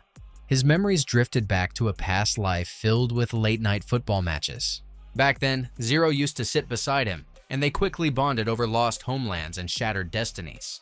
On weekends, they met at the same local pub, ordered drinks, and placed sports bets. Zero was addicted to the thrill, always claiming she could spot talented footballers without fail. Yet, her bold predictions usually ended in losses she masked behind a confident smile.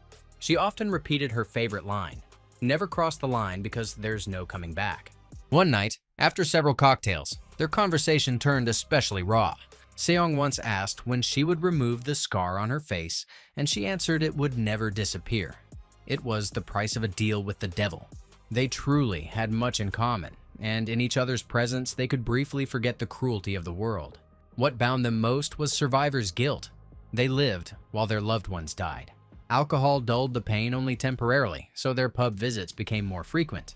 Deep down, each of them hated themselves and wished time could rewind. Seong actually made that rewind happen, and now he had no right to let the tragedy repeat. Pushing away the memories, he switched into streamer mode and prepared to flood the arena with enemy blood again.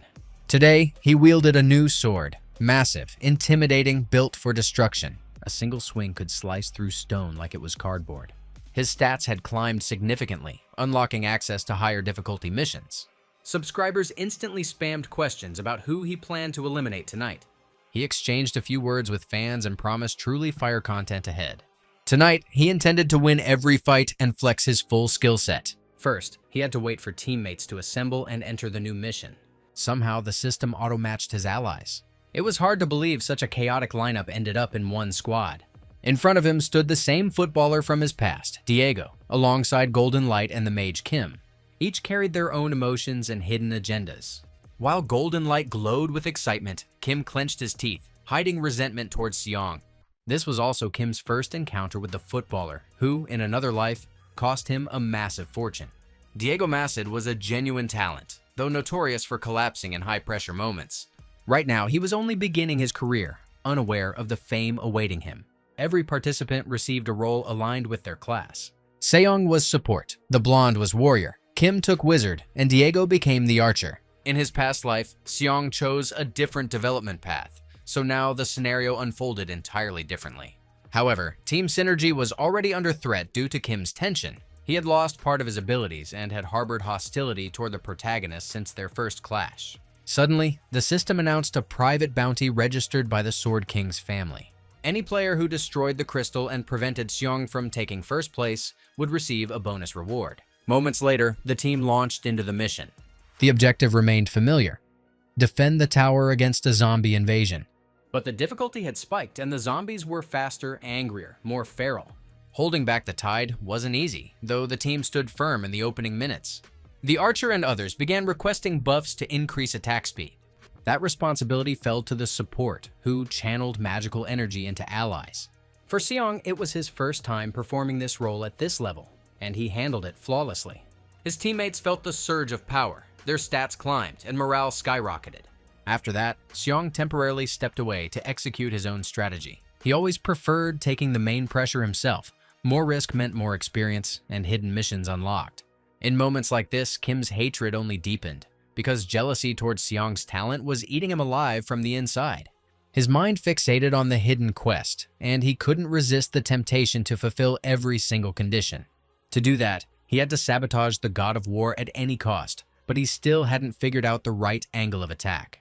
Meanwhile, Seong was relentless, pressing forward and erasing monsters without caring about their numbers. Last mission, he relied purely on martial arts, but today it was time to test fire magic. Channeling flames through his mana, he didn't just cast a spell, he forged a weapon of mass destruction. One burst alone was enough to shred an entire pack of zombies into bloody fragments. It looked like someone stole Hollywood's special effects budget and handed it straight to him. When most of the monsters turned to ash, he decided to unleash his new weapon at full scale. The massive sword pierced the ground, and a shockwave ripped across the arena, hurling rotting creatures dozens of meters away. No matter how desperately the zombies lunged for his brain, they stood zero chance against that elemental fury. Watching the massacre felt like pure cinema, especially for players who couldn't even dream of such power. Viewers threw donations like it was the last stream before their mom confiscated the phone forever. Once the main wave was wiped out, the system doubled the difficulty almost instantly. On the horizon appeared creatures far larger, slow, but terrifyingly durable. Standard attacks wouldn't break them, so experimentation became necessary. The God of War activated absolute territory, bending the surrounding space to his will. Anyone caught within its radius fell under the support's control. The zombies first lost coordination, then slowed, and finally froze like wax statues in a museum. Few even knew such an ability existed, but Seong carried knowledge from a previous life. He had personally watched his boss refine spatial control to perfection. They trained together relentlessly, sharpening every movement so Mr. Williams could execute it in real combat. Those brutal sessions paid off. Seong mastered the technique down to the smallest detail. Now, with the right classes and skills, he reproduced it almost instinctively.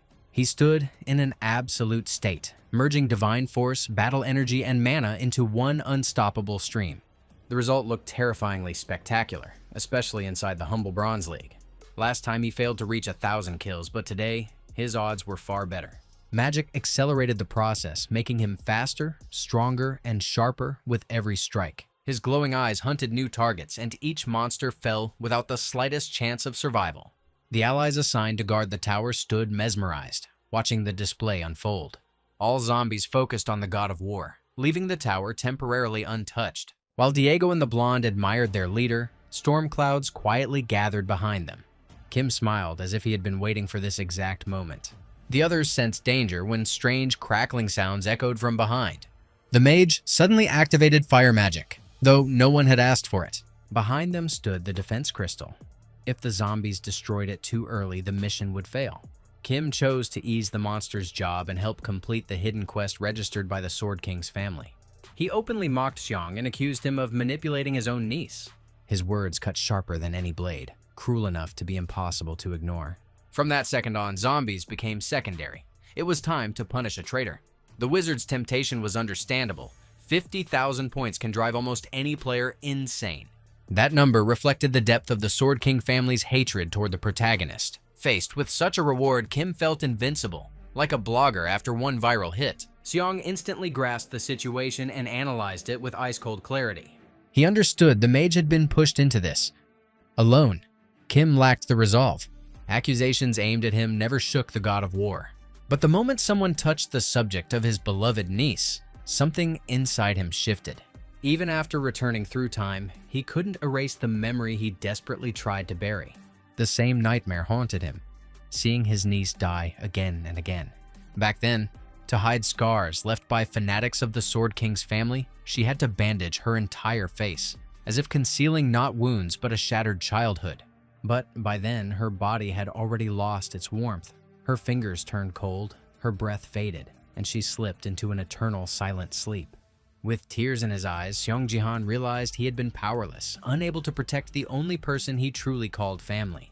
That was why, after returning to the past, he swore this tragedy would never repeat, even if he had to become a monster to stop it. The viewers instantly sensed the shift in his gaze and froze, waiting. Something great and terrifying was about to be born before their eyes.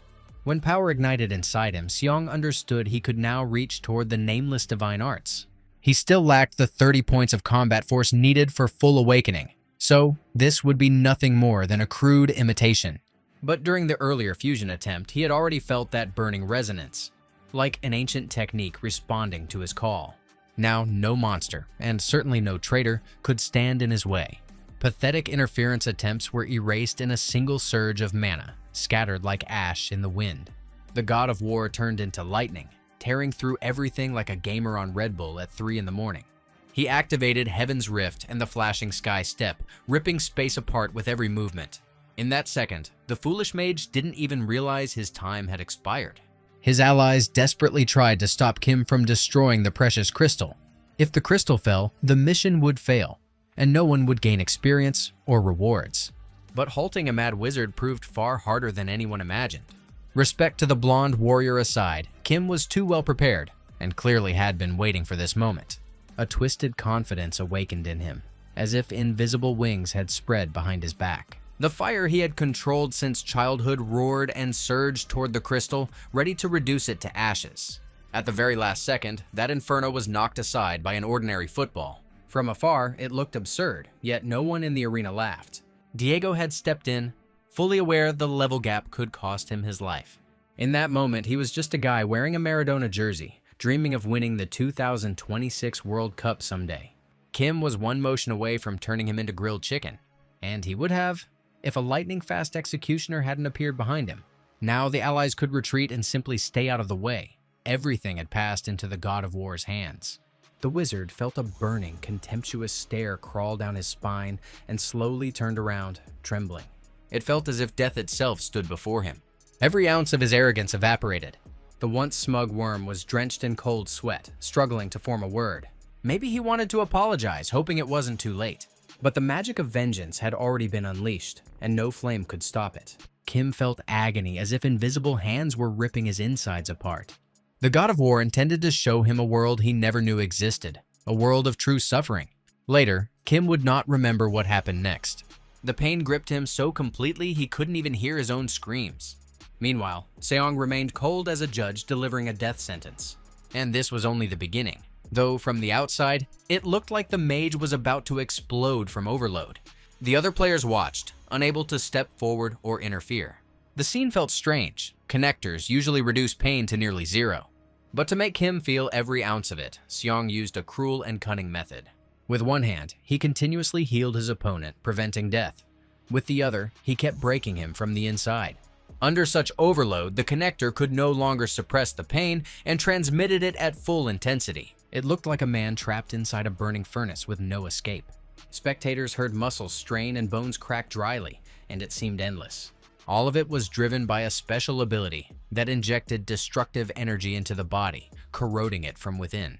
Only a handful of martial masters possessed enough control to wield such a skill. The pain felt like organs being torn out while hundreds of red-hot needles pierced the flesh at once. At one point, Kim begged to be killed, and the God of War finally granted that wish. With one calm motion of his blade, he beheaded the wizard, as if completing long-scheduled business. In that instant, both fans and allies truly understood. Before them stood not just a gifted player, but a man to be feared. Just when it seemed over, a few seconds passed, and the wizard stood up again, revived by a spare life. The 3-life rule still applied in this mission, meaning Seong could continue the torture and drag it out slow and theatrical if he wished. His eyes made one thing crystal clear. No one would ever dare even glance sideways at his niece again. By then, Seaha was watching the stream too, frantically typing in chat, trying to reach him. She hoped he would hear her and stop turning the arena into a personal torture chamber, scaring even his most loyal subscribers. As if sensing her anxiety, he eased up a little, whether he truly listened or simply grew tired of prolonging it. But before ending it, one question mattered. Who had pushed Kim into betrayal? If the wizard refused to answer honestly, a second round of hell awaited. No pauses, no mercy. Terrified, Kim collapsed to his knees and confessed between gasps that the promised reward had driven him insane. That sealed it. The Sword King's family was indeed trying to ruin Seong's life through others. There was no point continuing the conversation. Fear had already done the job. Seong chose a classic finale, grabbing the wizard by his robe and hurling him straight into a swarm of zombies. It was a perfect throw, like he passed NBA tryouts instead of tossing a man to the undead. When the dust settled, he checked the stats and saw the zombie kill count was nearing 1,000. He intended to round it up, but the system suddenly notified him. Mission complete. The lingering trace of the flashing sky technique had finished off the last monsters without him even realizing it. Apparently, lightning outperformed fire. The destructive efficiency was nearly flawless. Seong had merged so deeply with the flow of power that he maintained control instinctively without conscious effort. That move would be worth repeating someday, against foes far beyond bronze tier extras. After the mission ended, his gaze lingered on Diego, who looked shaken and slightly overwhelmed. He sincerely thanked him for saving the crystal, admitting that without that football strike, the outcome might have changed. They could meet later and talk calmly. No shouting, no magic, just two normal people. There was a lot to discuss, but the conversation was cut short when the ground suddenly trembled. The mission was complete. So why was the arena coming alive again? Had the system hidden something? From beneath the earth emerged a massive hand, its open palm lined with rows of teeth. The monster let out a guttural, rasping laugh, savoring the player's panic. Behind it rose a new wave of zombies, this time with a mad gleam in their eyes, as if fear no longer existed. There had been no warning, and the logout option was blocked. The system had sealed every escape route. For a split second, Seong felt betrayed, like the ground itself had vanished beneath him. The gigantic hand began devouring zombies, growing stronger before their eyes. The sight was so grotesque it was hard to keep watching. After chewing them up, the hand spat out thick green slime that wriggled and pulsed. Within seconds, new creatures were born from it, stronger, faster, far more resilient than ordinary undead.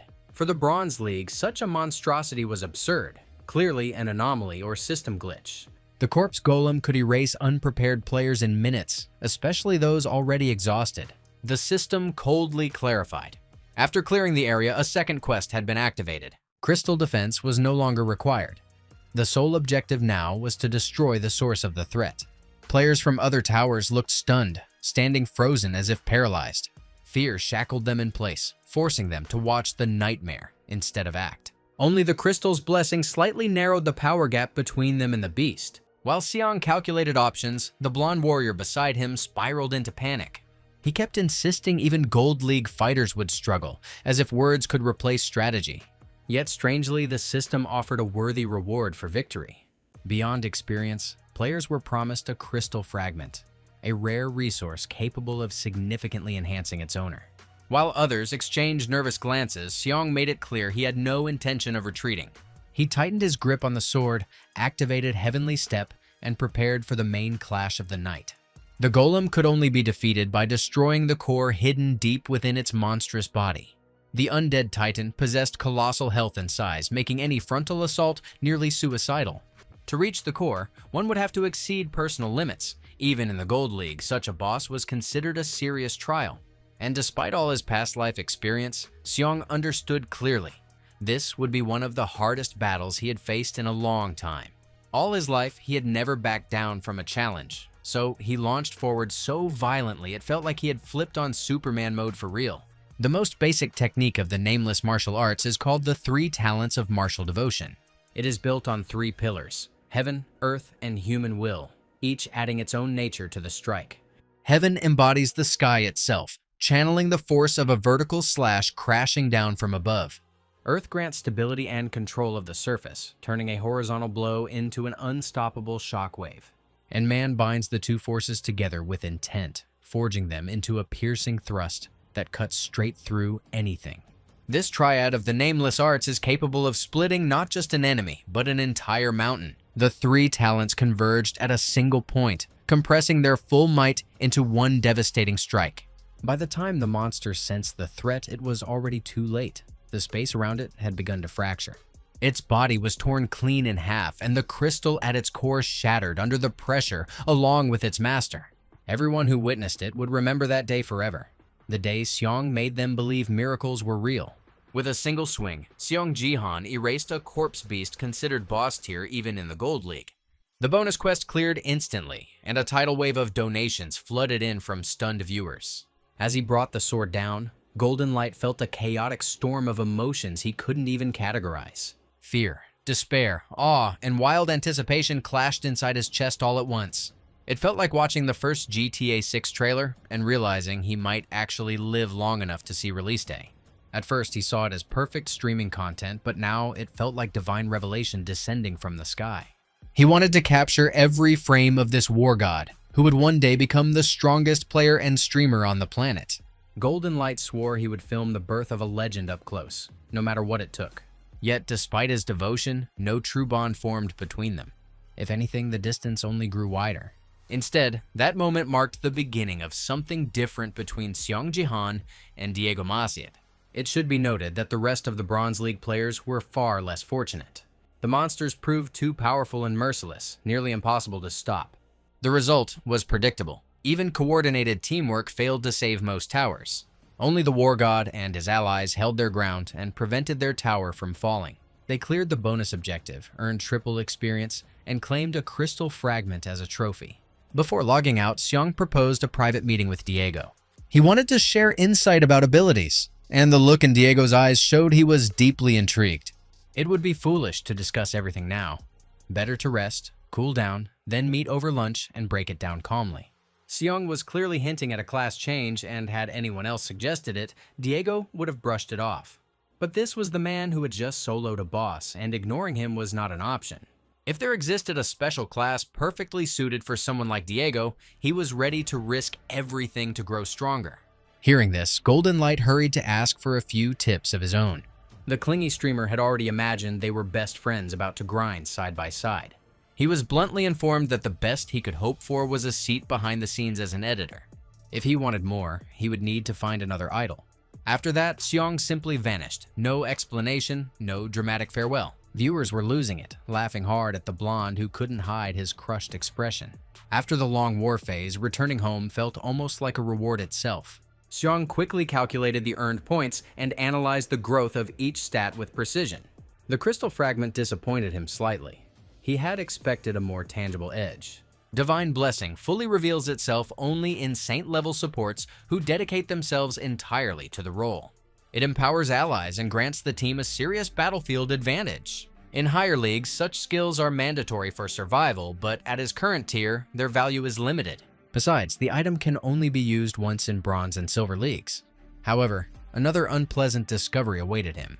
After the overwhelming battle and magical overload, the sword simply couldn't endure and shattered into fragments. It seemed the power inside Xiong had already surpassed the limits of even the toughest alloy. Every artifact contains hidden energy, and right now, he focused on absorbing every last spark of it. While he was making noise in his room and ruining his niece's sleep, far more unsettling events were unfolding nearby. Had Xiong been a little more attentive, he would have noticed that the lights in the neighboring house never went out either, and someone there was just as sleepless. That someone was manager Takeda Kazuo, working overtime to lure the war god to the Japanese side. He had been cooperating with the Sword King's family all along, methodically engineering problems for the main character. His logic was cold and cynical. Create chaos first, then step in as the gracious savior. If Xiong were cornered by endless trouble, the offer of a calm life under Japan's sunny skies would start to look tempting. The plan seemed flawless on paper, yet the player kept tearing it apart, clearing every obstacle way too easily. The manager had recently played the role of a fan, but now he understood soft tactics would not cut it. If he failed to change strategy, Xiong Jihon would forever remain a symbol of the Korean Republic. Takeda found himself in a tight spot, dialing old contacts and fishing for support and fresh ideas. He had dealt with prodigies before, but instinct told him this player was different.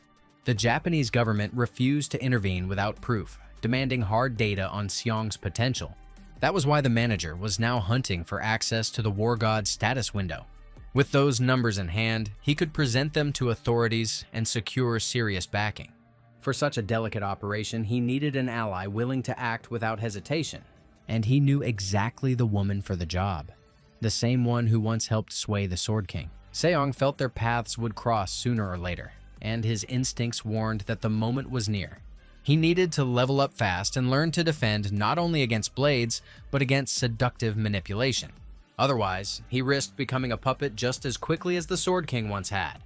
His frightened niece suddenly rushed into the room trying to figure out what had exploded this time. Lately, she had grown used to her uncle's strange behavior and barely flinched at his chaos. She suggested going out for a walk, warning that otherwise he might demolish the house with another experiment. They quickly freshened up, changed clothes, and headed to a nearby restaurant. Sometimes, you really have to hit pause, forget the battles, and just eat in peace with family. After the successful auction, they had earned enough not to count every coin anymore. They no longer had to survive on the kind of meals that marked the darkest days of his previous life.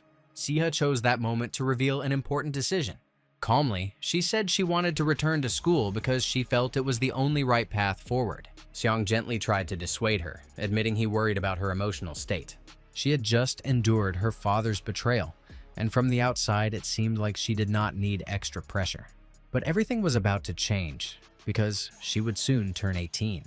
That meant participation in the blessing ceremony at the Hall of Gifts.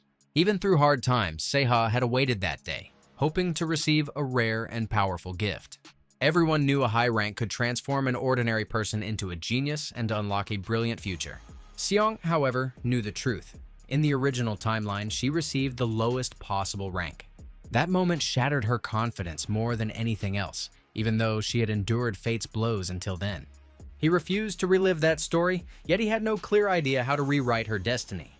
Perhaps he should warn her in advance about the possible outcome, softening the impact. He would have to carefully lower her expectations and hope it would not break her spirit.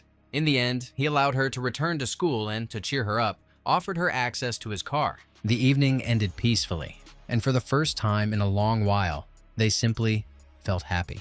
That illusion lasted until morning when they descended into the underground parking lot. The space stood empty, as if their former wealth had evaporated overnight.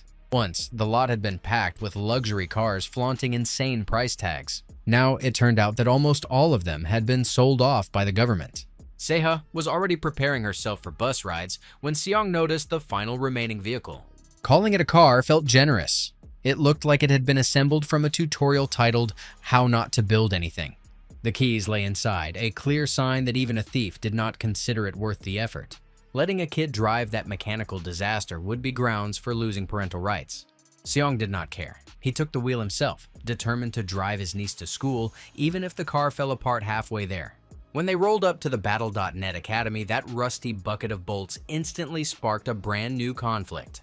A massive bald guy with self-proclaimed alpha energy marched up to Seong and ordered him to move that scrap heap off the lot immediately. Judging by his tone, what really offended him was that this mechanical tragedy dared to park next to polished luxury beasts.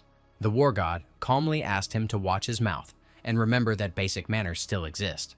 He spoke low and steady, like a true gentleman, and that was when people in the parking lot finally recognized the hero from the streams. Phones shot into the air and the chats exploded with news that the Sword King's niece studied here. Within minutes, the internet was roasting the scene of Seong in a Rust Mobile arguing with a Rolls Royce, like Fast and Furious with zero budget and no Vin Diesel. Not long after, the news even reached the headquarters of Guild Divergent. Old acquaintances could not ignore a live scene involving the war god, especially not after everything that had happened. Zero still had not forgotten how their last encounter stung, and she was craving a rematch. She fixed her makeup, painted her lips a bold red, and declared she was heading to the scene personally. Meanwhile, the tension in the parking lot kept climbing by the second. The Rolls-Royce owner called Seong a broke nobody who did not respect elders and did not know his place. When he swung, aiming to rearrange Seong's nose and jaw in one go, the war god did not even blink. His terrified niece screamed for security to step in and stop the fight. But the guards froze because what happened next locked everyone in stunned silence. The giant's fist stopped a millimeter from Seong's face, as if it had slammed into an invisible wall. The man suddenly felt his entire body betray him, moving under someone else's will. He could not even open his mouth to apologize. His legs buckled on their own, and he dropped to his knees, bowing before the new master of the situation. In truth, he had only been playing the role of a fearsome businessman, when in reality he was just a driver for a wealthy boss. The moment his boss turned away, the driver tried to activate Jason Statham mode, only without Statham and without any skill. Once the conflict cooled down, Seong and his niece prepared to head toward the school entrance. They were stopped by a young woman leaning out from the Rolls-Royce window. Her name was Kim Hee-so. She was 18, and she already held the position of vice president of the Battle.net Academy Student Council. She explained that the driver worked for her father and apologized for the entire incident. According to her, she had lingered in the car because she was used to seeing Seaha arrive in flashy sports cars. They had to admit honestly that those cars were sold, and now this mechanical disaster was all they had. Hee-so immediately offered help and promised to drive her friend to school in her own car. The situation felt almost too smooth, and that was exactly what made Seong uneasy. He did not recall his niece having such a close friend, and the whole setup felt suspiciously convenient. A few minutes later, the women from Guild Divergent arrived at the parking lot. They were late and now questioned the guards about where Seong Jihon had gone. Upon hearing the details, Zero nearly exploded with irritation. She had missed the real action and could only watch through the stream. The moment his niece disappeared behind the school doors, Seong wasted no time and returned to the coliseum. Virtual reality always pulled him in with its danger and the chance to vent the tension boiling inside. Here, he felt in control, especially once a mission began and it was time to showcase his level.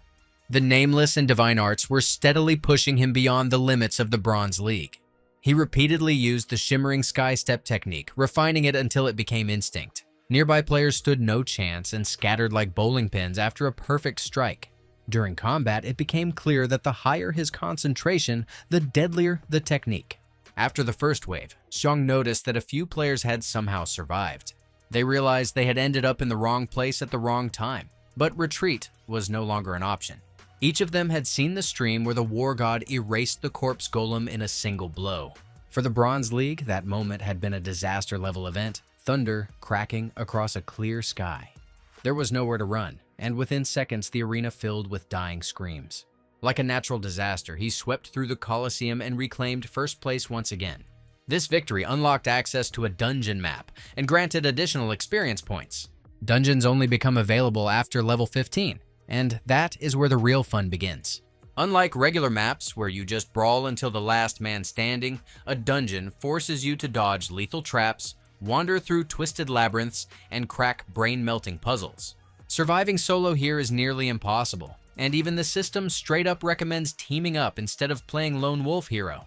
Dungeons test more than combat and IQ. They demand formation discipline, communication, and the ability to move as one unit.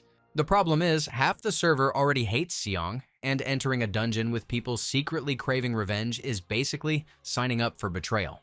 The Silver League is on the horizon, which means it is time to search for real allies, not random tagalongs. That is the only way to take the next step in evolution and eventually build a guild of his own. Rushing would be dumb, so first he would need to assemble the right lineup and figure out who was truly built to go the distance. Back home, Seong had breakfast with his niece and calmly discussed her school matters. He assumed Seaha would ride with her friend again, but plans shifted unexpectedly. On the way home, that friend reacted too sharply to everything, and Seaha started feeling out of place. She had to answer endless questions about where she would live, how she felt, and why her uncle acted so strange. But that was not the only reason. She now had another motive to commute alone. Her mother's old car felt familiar and warm, creaks and all, like a small sanctuary on wheels. That simple confession melted Seong's heart, and he stopped arguing. They got ready and headed to school, hoping this time there would be no dramatic scenes. A crowd had already gathered near the parking lot, knowing in advance that a new superstar would show up today. Even though the main character had become famous, he remained a controversial figure. People recognized him on the streets, but reactions ranged from admiration to straight-up hate. And that was exactly why he worried most about Seaha. As they pulled in, they spotted two girls clearly waiting for someone. Zero had no intention of backing off until she got what she wanted. With a serious expression, she immediately asked for at least a few minutes of his time. This time, Seong Jihon did not refuse and suggested moving to a nearby cafe to talk without extra ears. Representatives from other guilds were practically chewing their elbows in envy, knowing beautiful women often hold an advantage. They sensed Divergent might outplay every rival and secure this diamond for themselves. At the start of the conversation, Lee Ha-yeon openly admitted that Seong was the first man she ever had to chase. Usually it was the opposite, and she was the one fending off persistent admirers. To make it convincing, she came prepared with a concrete and extremely generous offer. Right then and there, Seong was offered a platinum-level contract. For a Bronze League player, that sounded insane. Those deals are reserved for the elite. Even Seong did not expect to attract this level of interest, but the surprises were not over. The beauty leaned closer and quietly added that such a contract was only possible thanks to her personal backing. Her gaze was direct and intense, as if she was not just persuading him but attempting to dominate the space. While men around them envied Seong, Lim Ga-yoon felt oddly out of place in this charged spectacle. Competitors slowly backed off, realizing that after such a move, their odds were nearly zero. Seong's breathing remained steady, his eyes cold and focused. He understood Zero had calculated everything in advance and even caught the faint, familiar scent of her perfume from his past life. Yet, her confidence did not faze him. He did not lose control for a single second. Instead of awe, he acted as if even a platinum contract was merely a starting line, not the peak of ambition. Calmly, he stated he would review the terms first before giving a final answer. Everyone assumed he would finally leave his number for the two persistent beauties. But instead, he decided to crank up the tension and proposed an unexpected wager. After level 15, players are sent into a dungeon, the next mandatory stage. He declared he would take on that mission, and if he failed to secure first place, he would personally contact Guild Divergent.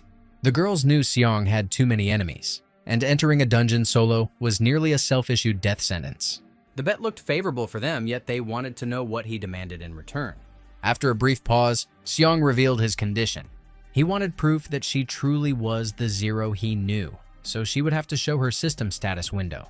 At those words, Lee Ha-yeon blushed and briefly looked away. Until that moment, she believed her beautiful voice and flawless manners were merely charming traits, not something that could expose her past. She accepted without hesitation, calmly stepping into the rules of this dangerous game. Right after that, Seong went live and, wasting zero time, entered the dungeon raid. The local boss had a reputation for cruelty. Instead of finishing players quickly, he stretched out their suffering like he savored every scream. The clearing difficulty here was off the charts because within these walls rested a legendary conqueror whose will still crushed the living. The dungeon crawled with monsters, but focusing only on them was a fatal mistake. Traps, hidden mechanisms, and endless labyrinths could send even prepared players straight to respawn. Yet there was another factor pushing the stakes to the absolute limit. For the raid to count as a success, every single team member had to survive to the end, no exceptions. The lineup was assigned randomly by the system, making the trial even more dangerous. Most of them instantly recognized the God of War. Even people pretending not to care watched his streams. Their gear looked solid, which meant they belonged to guilds and were far from rookies. It was highly possible they were connected to a squad known as Black Falcon. Without unnecessary talk, Seong took leadership and briefly ordered them to follow him. He was so confident in his power that he did not even bother upgrading his equipment before the raid. The others accepted that silently.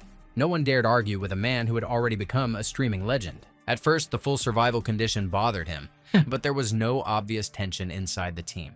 It was time to move. The first level labyrinth awaited. This was where most players lost momentum and dropped out.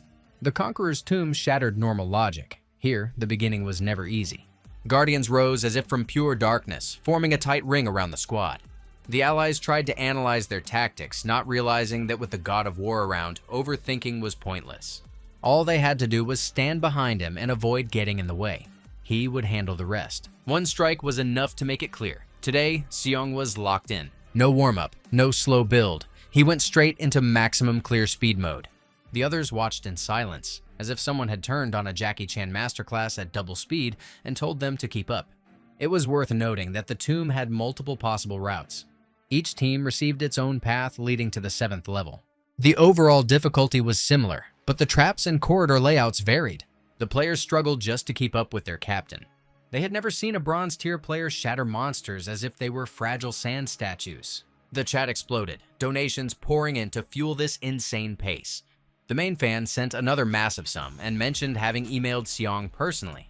Seong had no idea that this mysterious supporter was actually the Japanese delegation's manager. For a moment, he even considered banning the donor to avoid distraction from suspicious signals. They reached the 3rd level faster than expected, and the allies were barely winded. They thanked their captain for the smooth progress, unable to hide their admiration. For Seong, it was enough that they did not interfere. That alone accelerated the clear. The 4th level looked like an ordinary corridor, almost too simple to be honest. Any inexperienced player would have stepped forward without thinking twice. But a careful eye caught the hidden mechanisms and trap seams embedded in walls and floor. Seong suggested increasing speed and deliberately took the lead. The allies had one task: cover him and avoid mistakes. The swordsman at the rear looked overly nervous and avoided eye contact. Like the others, he knew that Seong's death would bring a hefty reward. The Sword King's family had registered a new hidden quest: eliminate the leader quietly. Behind it stood Takeda, recently banned from chat for running his mouth too much. He had no intention of backing down and continued bribing players, creating new threats for the God of War. Now, Seong had to survive not only a lethal dungeon, but also a potential stab in the back. His allies waited for him to make a single extra step, and then his fate would be sealed. By that point, the manager was already clapping in satisfaction, like the finale had been scripted and victory was sitting in his pocket. And it would have played out exactly that way, if another Korean player had not stepped in ahead of time.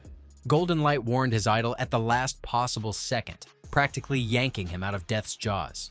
The moment Seong took a few steps forward, arrows and spears came flying at him from every direction. He already knew what was coming and felt it clearly. Inside this trial, he was not alone against the system. Behind him stood a girl who, judging by her reaction, had not joined the conspiracy. She activated magic to cover him even though Seong did not need saving. People tended to forget. He commanded absolute territory and could bend space itself. The arrows that could have turned him into Swiss cheese froze midair, a single step away from his body. For most players, that level of control was a peak they would never reach. Now, it was obvious who in this squad had been playing solo from the start. Seong did not even flinch at the betrayal. Everything unfolded exactly as Golden Light had warned. The nameless divine arts returned to the stage once again. The lightning step of the flickering sky triggered instantly. Two traitors collided with a true martial titan before they could even process their mistake. One collapsed unconscious, the other was locked down by spatial control. Twisted by fear, they screamed and begged for mercy as if expecting compassion from the wrong man. Seong had no intention of sparing them, even though he understood perfectly why they had betrayed him. The sorceress hurried to apologize, claiming she knew nothing about the hidden plot. But it was just a cover story, waiting for the right moment to strike. The members of Black Falcon had clearly divided roles for one purpose: eliminate the leader. When their plan collapsed, the girl tried to unleash magic, banking on surprise. Seong intercepted her attack with a casual flick of his hand as if he had seen it hours ago. The chat exploded with confusion. How did he always know in advance? Someone joked that the goddess of the future had kissed him, though the truth was simpler, a timely warning. Golden Light had been watching not just Seong's stream, but the entire team's broadcast. He spotted the hidden quest pop-up, one too tempting to ignore. Without hesitation, he sent a message warning about traitors ready to stab from behind. Deep down, he hoped this move would edge him closer to becoming the Legend's editor. After dismantling the conspiracy, Seong paused and wondered why the Sword King's family was so obsessed with destroying him. Ignoring these threats was no longer an option. Sooner or later, he would have to settle it directly. The moment that thought crossed his mind, viewers began spinning their own wild theories. Somewhere else, the Japanese representative felt cold sweat sliding down his back. He was ready for any dirty move if it meant recruiting the talented Korean. But every scheme has a shadow side. The constant threats only boosted Seong's fame. His subscriber count jumped by tens of thousands again. He knew killing teammates would instantly fail the mission. So instead, he restrained them and kept them under control. Like Andrew Tate with his followers, on a leash and not allowed to bark. Like that, he calmly reached the main hall of the tomb. One by one, stone statues awakened as they sensed a living human approaching. The heavy atmosphere pressed against his chest, and the smell of damp earth thickened the air. Not long before that, they had exchanged a brief conversation. The traitors tried to insult him and swore they would take him down at the first opportunity. They believed Black Falcon would bail them out no matter what. But when you cross the god of war, there are no saviors. Seong made it clear that guild names meant nothing to him. If necessary, he would crush them all. That was when they went for the lowest blow, bringing up his niece. This time, he stayed ice cold and silenced them with magic alone. Bound and helpless, he dragged them across the stone floor, denying them both escape and dignity. And once again, he used his old method, dealing damage while healing at the same time, stretching their suffering to the absolute limit. The viewers were long used to these methods, and instead of horror, they felt a strange, almost twisted thrill watching it all unfold. Thanks to his relentless pace, Seong reached the 6th floor in no time, with only one level left before the boss chamber. The moment he stepped onto the 6th floor, dozens of lights flickered in the depths of the hall. At first, through the thick darkness, they looked like lanterns or torches, but soon it became clear they were the cold, lifeless eyes of clay warriors. In a setup like this, real allies would have helped, but he had already crossed that option off the list. If Seong wanted to clear this trial, he would have to carry it solo again, all skill, no backup. The most absurd part was that he now had to protect the same cocky rats who had just tried to stab him in the back. If even one party member died before the raid ended, the entire clear would be voided automatically. The viewers held their breath. Some even grabbed snacks, ready to witness a masterclass in top-tier martial arts. Seong moved at a terrifying speed, deflecting attacks while shielding his teammates from fatal blows at the same time. It felt like he was everywhere at once. No wasted motion, no missteps. Monsters shattered one after another, less like ancient warriors and more like brittle clay pots in his path. With every passing second, the viewer count climbed and his channel exploded in popularity. Suddenly, the tomb trembled, signaling the final phase had begun. The Guardians echoed in hollow voices that the Emperor was eternal and begged them not to disturb the ancient ruler. The system instantly offered a bonus reward for the complete annihilation of every guard. Pure martial arts would not cut it here. Magic had to enter the equation. He placed his allies under a powerful magical barrier and activated absolute territory. No matter how many times he used it, the scale and efficiency of the technique still impressed even him. Any creature caught within the Crimson Zone found its movements automatically slowed and restrained. With a single raised fist, the Clay Guardians burst into dozens of fragments. Inside this domain, the God of War held absolute authority, and he couldn't help but recall his former mentor.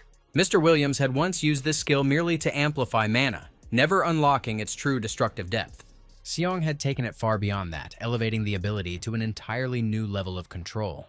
As the enemy numbers thinned, he deliberately allowed the remaining monsters to surround him. The moment they stepped within arm's reach, a tornado technique blasted them away in a crushing wave. The objective cleared automatically, and those few thousand points were among the easiest he had ever earned. The system reminded them once again, the Conqueror's Tomb would only count as cleared if the entire party survived.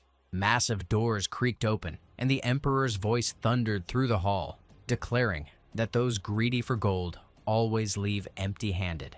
Now came the conditions of the final 7th floor. First, the players had to kneel and acknowledge the greatness of the ancient Emperor. The 7th floor glowed with golden radiance, tempting even the most cautious treasure seekers. Seong had not come to worship, he had come for results.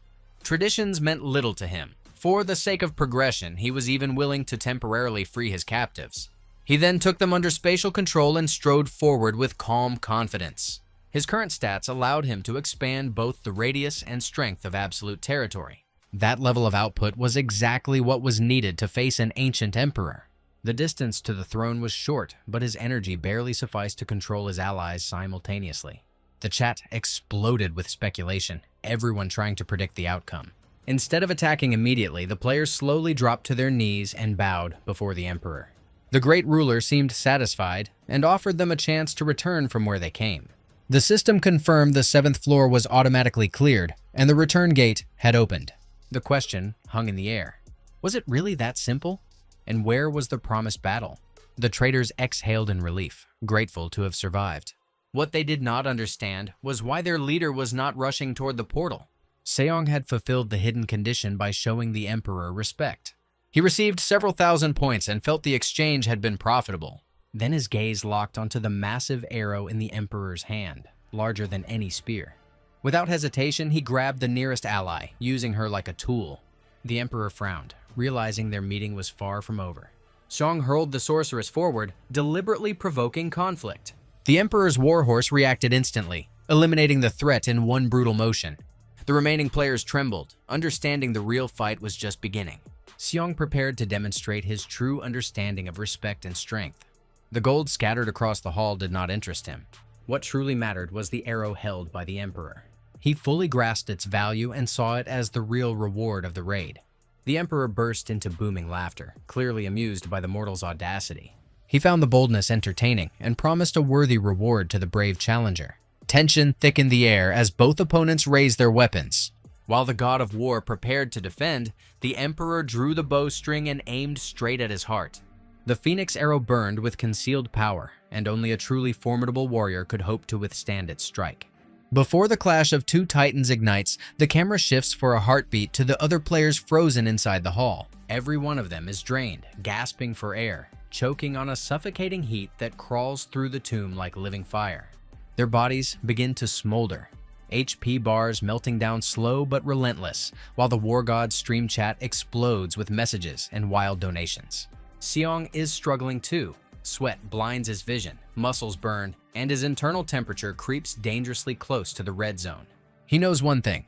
If his focus slips for even a second, he will fall just as fast as the allies who betrayed him. Their fate means nothing to him, but there is one detail. If they die, their weapons and gear vanish with them. So survival alone is not enough. Every move must be calculated, so he walks out of this as the absolute victor. With each passing minute, the air thickens, boiling hotter, as if the dungeon itself decided to slow cook its uninvited guests alive. The first player breaks under the pressure, bursts into flames, and the system coldly registers his death a second later. The Emperor merely smirks, mocking the foolish mortals who dared challenge his infernal blaze. Countering the arrow is nearly impossible. The only chance is to shatter the bow before the string releases. In that instant, Xiong recalls the image of a wandering youth who once lost his way and met a sage.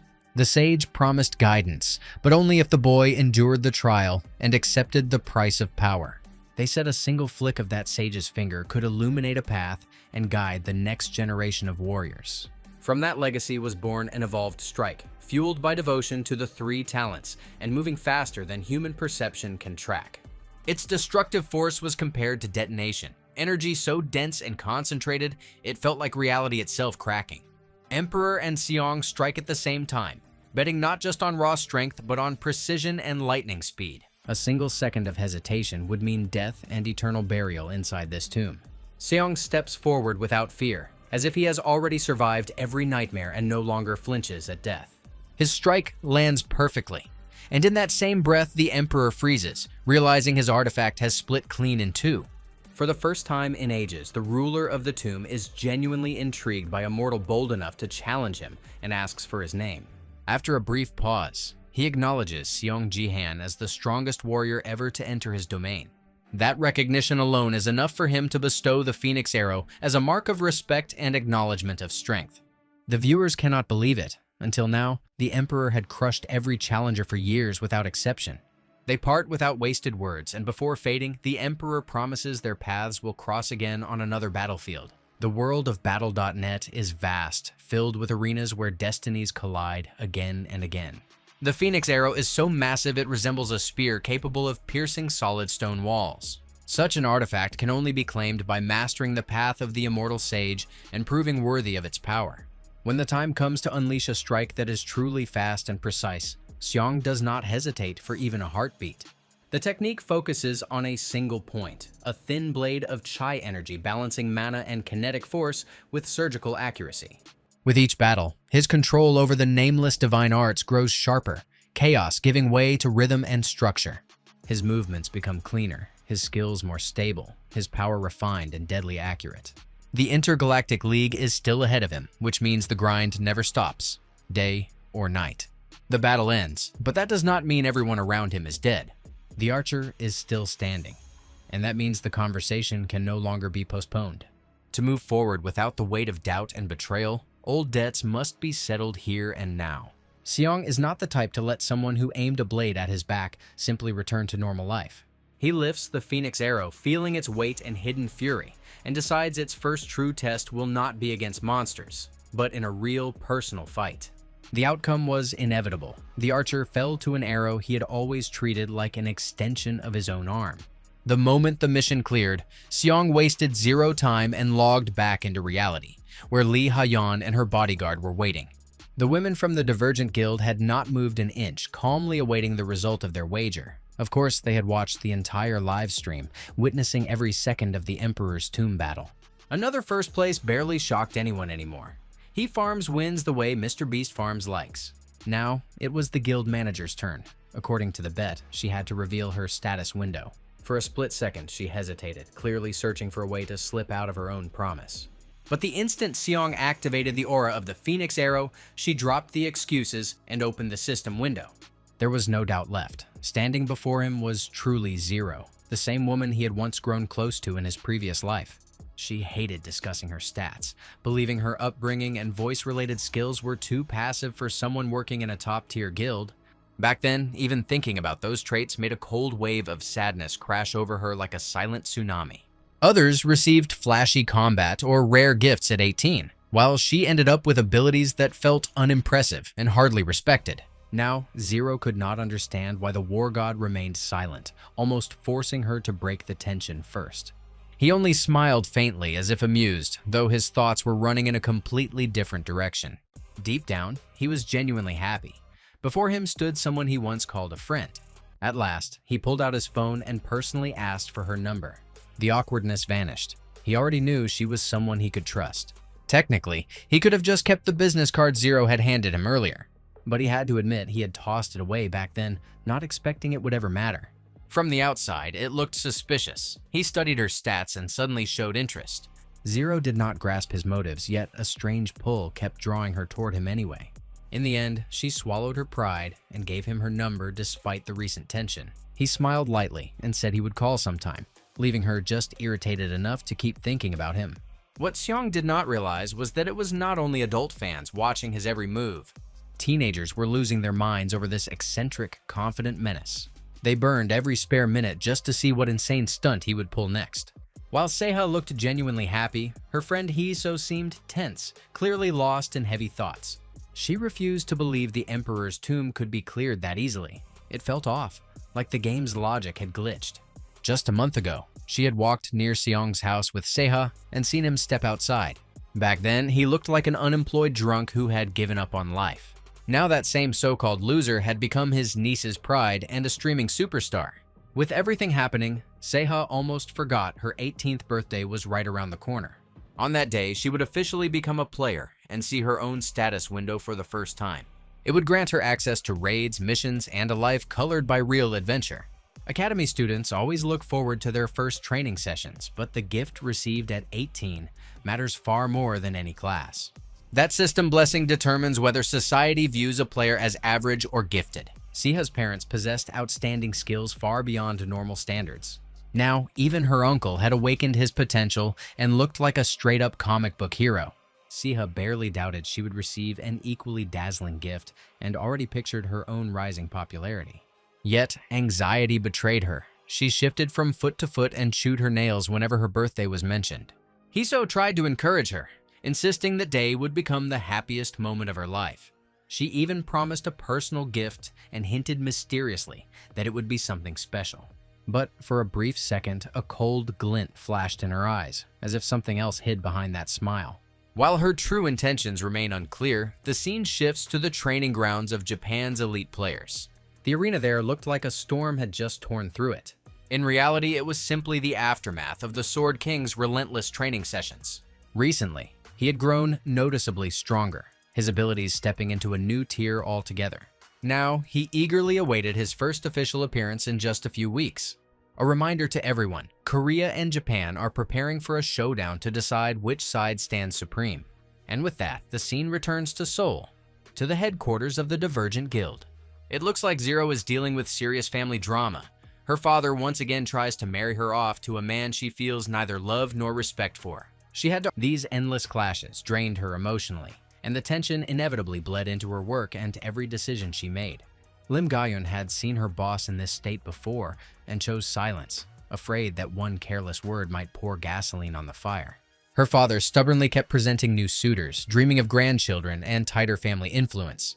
Not long ago, he practically forced her into a date with a balding so-called respectable representative of the Japanese self-defense forces. The old man looked like he had been pulled out of a closet along with dusty socks forgotten in some dark corner. The talented player followed her everywhere, solving problems that were not even her own instead of building her own future. Everyone knew this partnership would eventually end, and each of them would walk a different path. Rumor had it, Zero was meant to inherit the family company, though she had no desire for that crown. Independence meant more to her because running a corporation equals endless stress, pressure, and compromises. Later, the conversation shifted to the betting frenzy around the upcoming Korea versus Japan match. But at that exact moment, her phone vibrated, and the screen lit up with a message from Jihon. The expression on her face made it clear, she had not expected this at all. That same evening, the main hero arranged a meeting with someone who truly mattered to him. They headed to a cozy restaurant to enjoy sizzling grilled steaks and talk without interruptions. The meeting with Diego had been planned for a while, but kept getting delayed by raids and chaos. The Argentinian tried Korean beef for the first time, and could not hide his admiration for the taste. They ordered cold beer afterward, letting the tension melt away for once. Once the alcohol warmed his blood, Diego finally opened up. He admitted he had once been a global football star before crashing straight to rock bottom. In his prime, he lifted the World Cup like he was playing on easy mode. He had everything. Fame, contracts, recognition. Even Messi had acknowledged his talent. But when Battle.net rose, the spotlight shifted, and football quickly faded into the background. Without fans or sponsorships, Diego disappeared from headlines as if he had never existed. He dreamed of a second World Cup, but instead found himself broken and forgotten. Now, Diego possessed a rarest tier gift called God of Football, and it was far more than a flashy title. All it needed was a magical ball. Something Seong was ready to provide without hesitation. The Sphere of Arachne was an ancient relic once owned by a monstrous spider creature. The art of legend for Diego, it was nearly perfect, an item capable of fully unlocking his new combat style.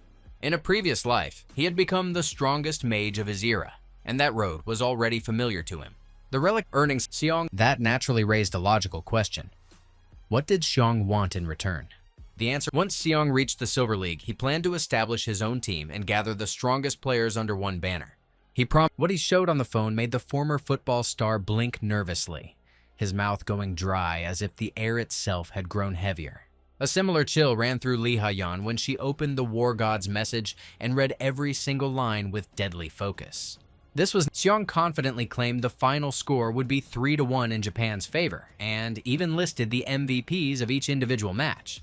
From the outside, it sounded borderline insane. Hard to believe the Sword King would drop even a single duel. Especially Yoon Sajin was in peak condition, steamrolling rivals in practice like they were NPCs. The former footballer had no hatred toward Koreans, but doubted they could snatch even one win out of 4. Fighting the Sword King felt almost impossible. The guy had long been labeled a once-in-a-generation arena monster. Instead, the international event was about to begin, and the win conditions were crystal clear. One team had to defeat the entire opposing squad within 5 rounds. The moment either side secured 3 victories, the showdown would officially conclude. Japan entered as the favorite, thanks to the Sword King, the so-called living monster of the arena. But just before the start, chaos erupted in a way no analyst predicted. Japanese players suddenly refused to follow the Sword King, claiming he was not a true representative of their nation. They demanded that another veteran, one who had defended the Japanese flag for years, take the stage instead. Since the rise of the new star, that veteran had been pushed aside, reduced to a forgotten relic. The team demanded apologies and acted reckless, like they had nothing left to lose. While Japan argued internally, a Korean mage was already preparing the opening strike. His fire sphere shot forward at insane speed, leaving 0 reaction time. A thunderous boom echoed as the shockwave rolled across the arena, letting the audience feel real magic power. Players were stunned. The fight had started without the usual countdown. Even the Korean side did not expect the first attack to clip the Sword King himself. They surged forward, riding the wave of shock, hoping to finish the job. For a split second, it seemed Yoon Sajin had misjudged the situation and lost focus. The Koreans pressed hard like predators sensing wounded prey. But their confidence evaporated faster than hype around a canceled influencer. The moment Yoon swung his blade, it became obvious. His swordsmanship had reached absolute perfection. The crowd froze as events spiraled beyond logic. The main star of the match suddenly allowed himself to be eliminated in front of a stunned audience. Yoon Sajin refused to continue if Japan did not recognize him as their true player. A grave silence swallowed the arena, as if time itself had hit pause. Commentators and fans struggled to process what they had just witnessed. Lee Jin-wook, whose fire spell struck the Sword King, was unexpectedly credited for the kill and became the round's MVP candidate. Sejong had predicted this outcome in advance, and now Diego demanded to know how he could be so certain. The War God simply told him to watch the rest of the match unfold. Japan and Korea resumed combat, trying to restore intensity. Neither side wanted to yield. The pressure of millions of fans could be felt through the screens. The first round ended in South Korea's favor thanks to the shocking turn of events. Lee Jin-wook was officially named MVP of the round, though he looked completely dazed. A short break was announced so both teams could regroup.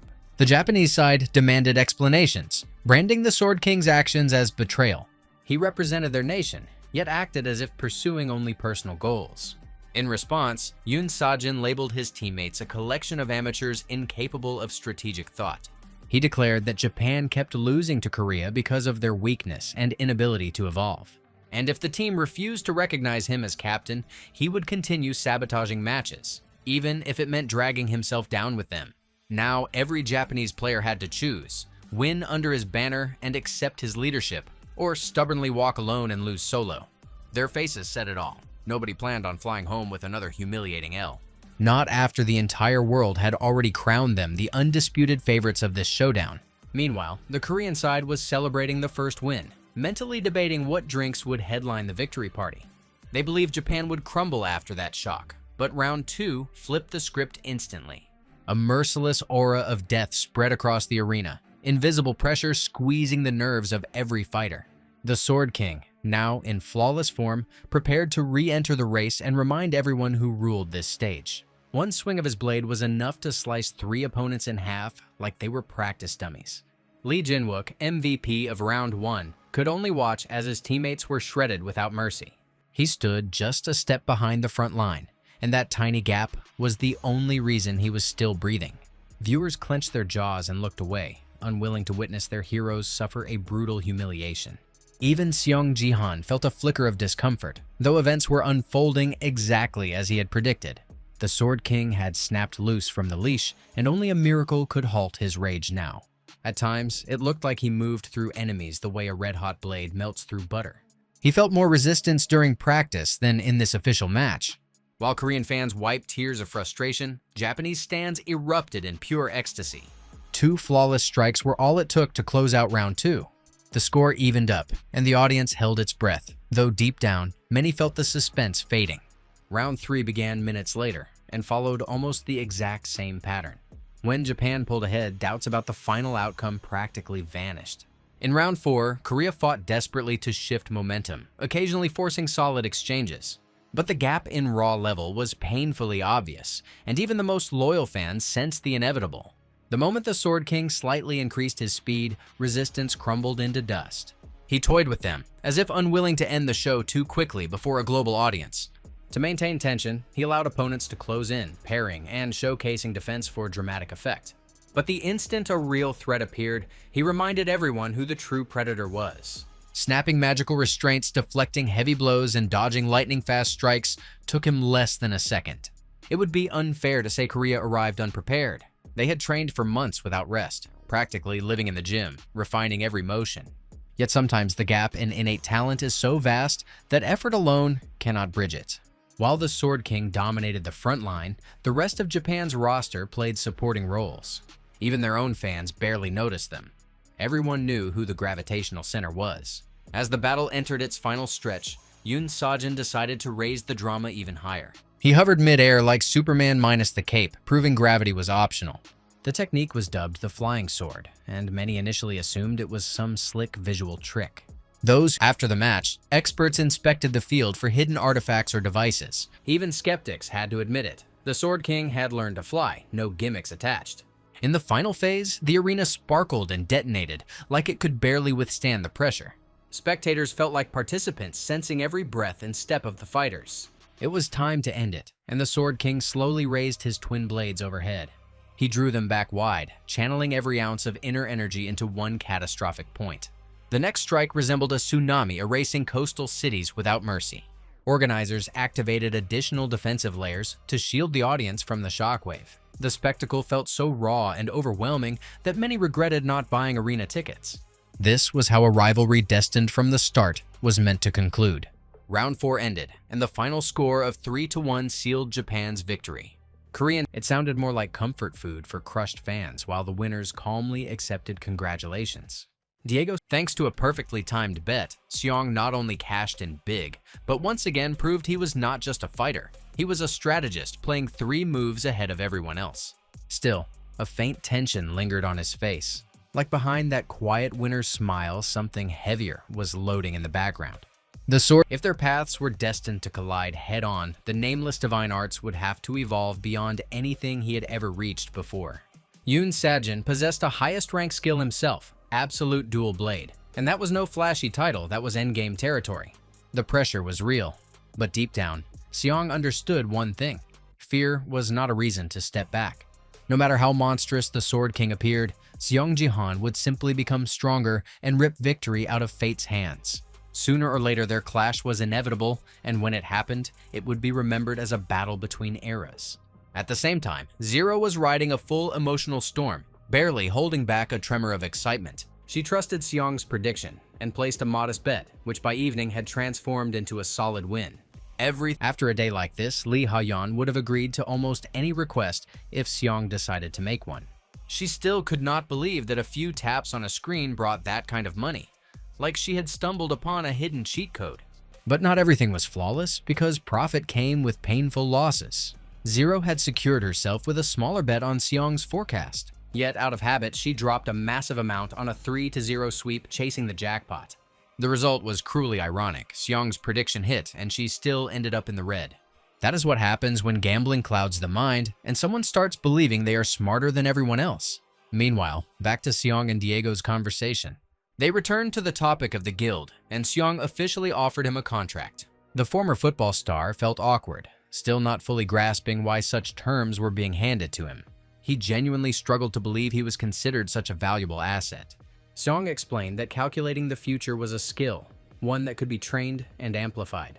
He was absolutely certain Diego could become an extraordinary mage, and he wanted to lock that alliance in early. No one else would offer him conditions like this or such a head start. Now, the decision rested with Diego, and his future hinged on this moment. Deep down, he had already decided he would do whatever it took to unlock his full potential. He had almost forgotten the feeling of being called a genius and admired for raw talent. Diego wanted to matter again, to be needed. When Battle.net first took over the world, he thought that chance was gone forever. But now a man stood before him who had restored that hope and offered a new beginning. A second later, Diego extended his hand and agreed to join the future guild. He vowed never to forget this opportunity and promised to repay Seong many times over someday. The God of War respected that resolve. Now all that remained was to gather the rest of the squad. Meanwhile, the coliseum once again filled with players eager to test themselves. Every day, someone sharpened their skills here, hoping to make their name known. Among the newcomers were always hidden monsters, talents quietly waiting to explode. Today, those who logged in just for a couple casual matches were unlucky. They walked straight into a boss fight. Lim Gaeun drew attention with her elegant blade work and lightning-fast footwork. Players quickly united, hoping to halt her relentless advance. They believed teamwork would overwhelm her, and they could settle scores afterward.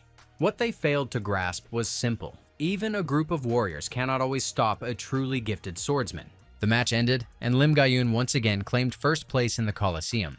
For her, it was a solid result, but nowhere near a finish line. After witnessing the Sword King's performance, she understood how much higher she still had to climb. And thoughts of Seong Jihon would not leave her mind. He was rapidly becoming a force impossible to ignore. She was still far from the level of those two prodigies, but that only fueled her training. After joining Divergent, she had relaxed slightly, believing she had reached the peak. Now it was obvious that was merely the first checkpoint of a much longer journey. While Lim continued grinding her skills, Seaha quietly read news about her father, trying to understand what was unfolding behind the scenes. It tore at Seaha to accept that her father now fought for Japan, mercilessly cutting down Korean players like they were nothing. Hiso caught the shift in her expression instantly and tried to show sympathy, choosing her words with careful precision. For days now, Seaha had felt uneasy, aware that people around her might soon start looking at her with quiet judgment. All she could do was hope those close to her understood the complexity of it all, and knew she did not stand behind her father's actions. In the middle of their conversation, the car suddenly slammed on the brakes, and both girls jolted forward, hitting the backs of the front seats painfully. The driver rushed to explain, insisting it was not his fault. When Seaha and Hiso looked ahead, the color drained from their faces in an instant. The sight beyond the windshield made their hearts pound like an alarm siren had gone off inside their chests. At that same moment, while a scream froze in their throats, Seong was already on the move. He leapt across rooftops with absurd ease, like gravity was just a suggestion he chose to ignore. His movements carried the fluid grace of a cat, and his speed mirrored a predator launching into a killing dash. He felt light, almost exhilarated, realizing how far he had grown in just a few short months. Watching the sun sink below the skyline, he sensed that this life was unfolding differently, and that thought pushed him forward. He paused briefly, simply observing people strolling peacefully through the streets below. Back when he lived in the States, he often climbed high above the city to be alone with his thoughts. Now, after deep reflection, he understood more clearly what kind of man Yoon Sajin had once been. They had never faced each other directly, existing on completely different tiers of power and influence. When half of humanity vanished and the strongest rankers began forming alliances, the Sword King, eternal number one, suddenly disappeared. Even years later, Seong never uncovered what truly happened back then. Now the Sword King was absurdly powerful, and before their inevitable meeting, Seong could not afford even a flicker of complacency. He had to surpass his past self, or this entire return through time would mean nothing. And now, back to Seaha, and what unfolded on that road. The driver jumped out, trying to hold back a swarm of journalists pressing toward the car. They looked like a pack of leeches smelling blood, paparazzi in full hardcore mode. Every single one of them wanted to shout questions about the Sword King and the recent battle. Some were already whispering that Seaha's words may have pushed her father into such a ruthless performance against Korea. The reporters surged closer like they had lost their minds, and fear completely locked Seaha in place. She begged the driver to leave immediately, but the road ahead was blocked.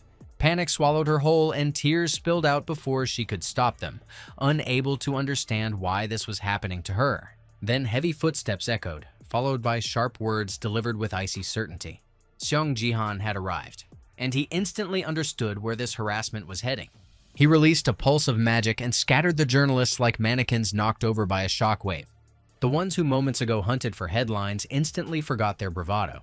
They writhed from the impact, scrambling up while muttering apologies under their breath. They should consider it mercy. That had been a warning, and there would not be a second one. Fate had been generous to them. Things could have ended far worse.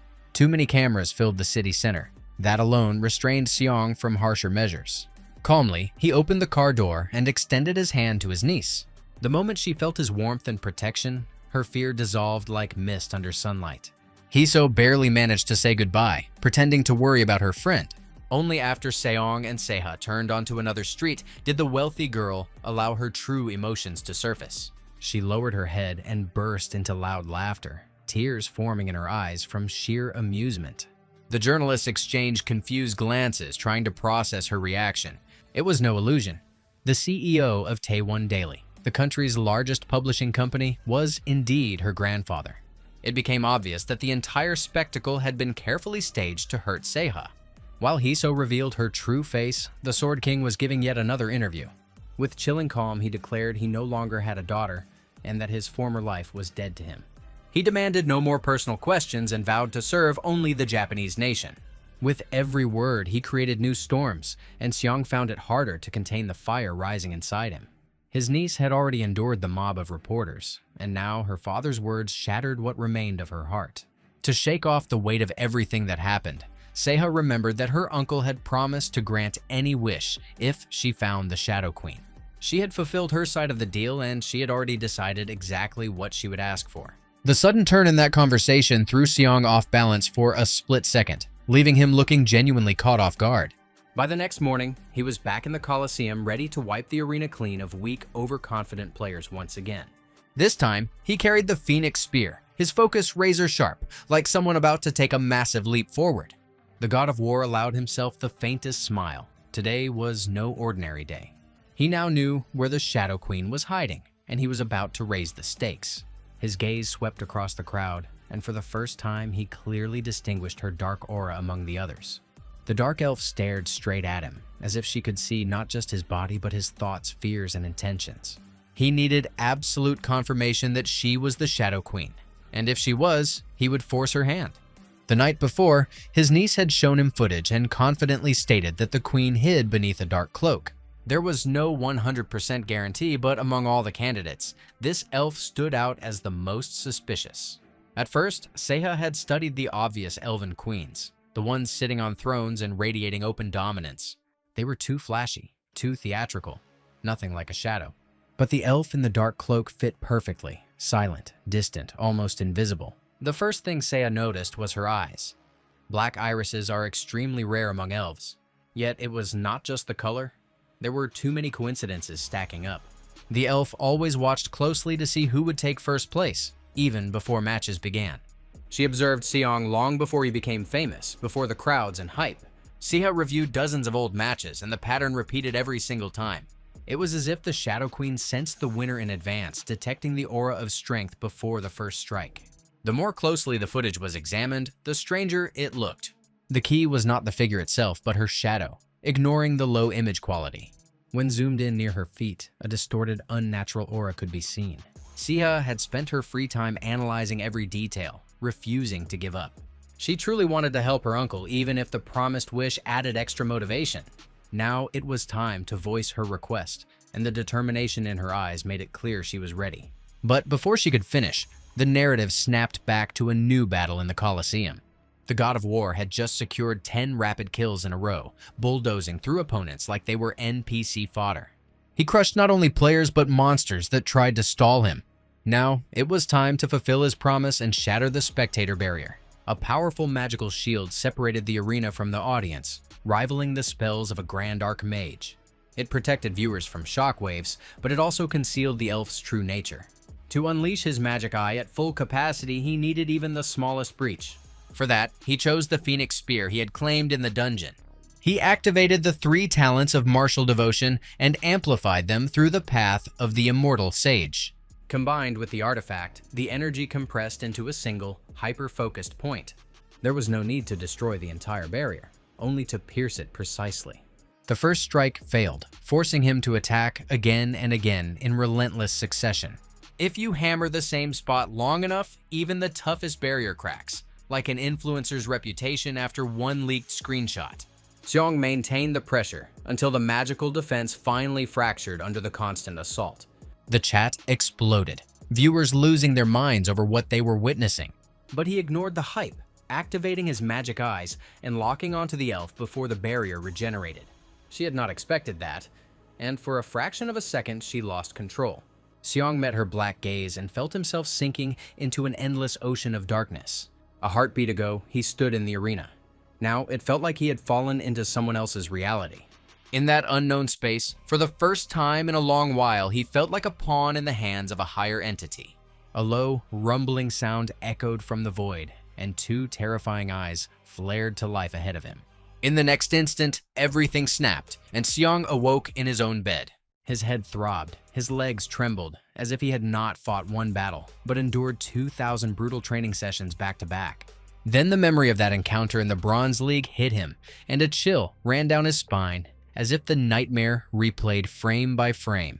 He had survived thanks to overwhelming energy and an unbreakable will. Without them, the ending would have been straight up tragic. The experience points he gained could now be poured into skill growth, accelerating his evolution even further. Today, he reached level 22, only a few steps away from the Silver League. With this kind of combat power, he was already on par with solid silver tier fighters. Soon, he would compete for the title of successor to the god of martial arts. Once his combat stat hit 30 and he fully mastered the nameless arts, a decisive snap would echo inside his mind. That would be the moment he truly became the successor and shattered his own limits. In his previous life, he carried that title until death. And maybe that was why the constellations granted him a second chance. Now, he had to reclaim that status again, fully aware that the competition would be ruthless. Sooner or later, he would clash with one of the most dangerous players on the planet. By then, he had to be 100% ready, or death would simply become a countdown. That same day, Xiong took his niece to the most expensive district in the city. Perfect infrastructure, panoramic views, neighbors who were used to winning at life. The whole high-tier package. If they were choosing new apartments, it did not get better than this. His niece seemed pleased, though she tried to hide it out of habit. Seaha had grown up in the Sword King's penthouse, so impressing her was not easy. But the move had been her idea, and Xiong could only support it. He had earned enough recently, so when she mentioned relocating, he did not hesitate. The sooner they changed homes, the faster the unnecessary memories would fade. The past kept resurfacing, and only new walls could help bury that weight. Despite the luxury level of the housing, Xiong wanted even more space. He asked the realtors to keep searching and find something truly perfect. They agreed to meet later and discuss the purchase details without rushing. Even the realtor turned out to be a fan of the God of War, though a few months ago he had supported the Sword King. The move to Japan shocked many fans, and some of them switched sides to Xiong Jihon. The realtor cautiously mentioned the Sword King's daughter and promised that she would love the new home.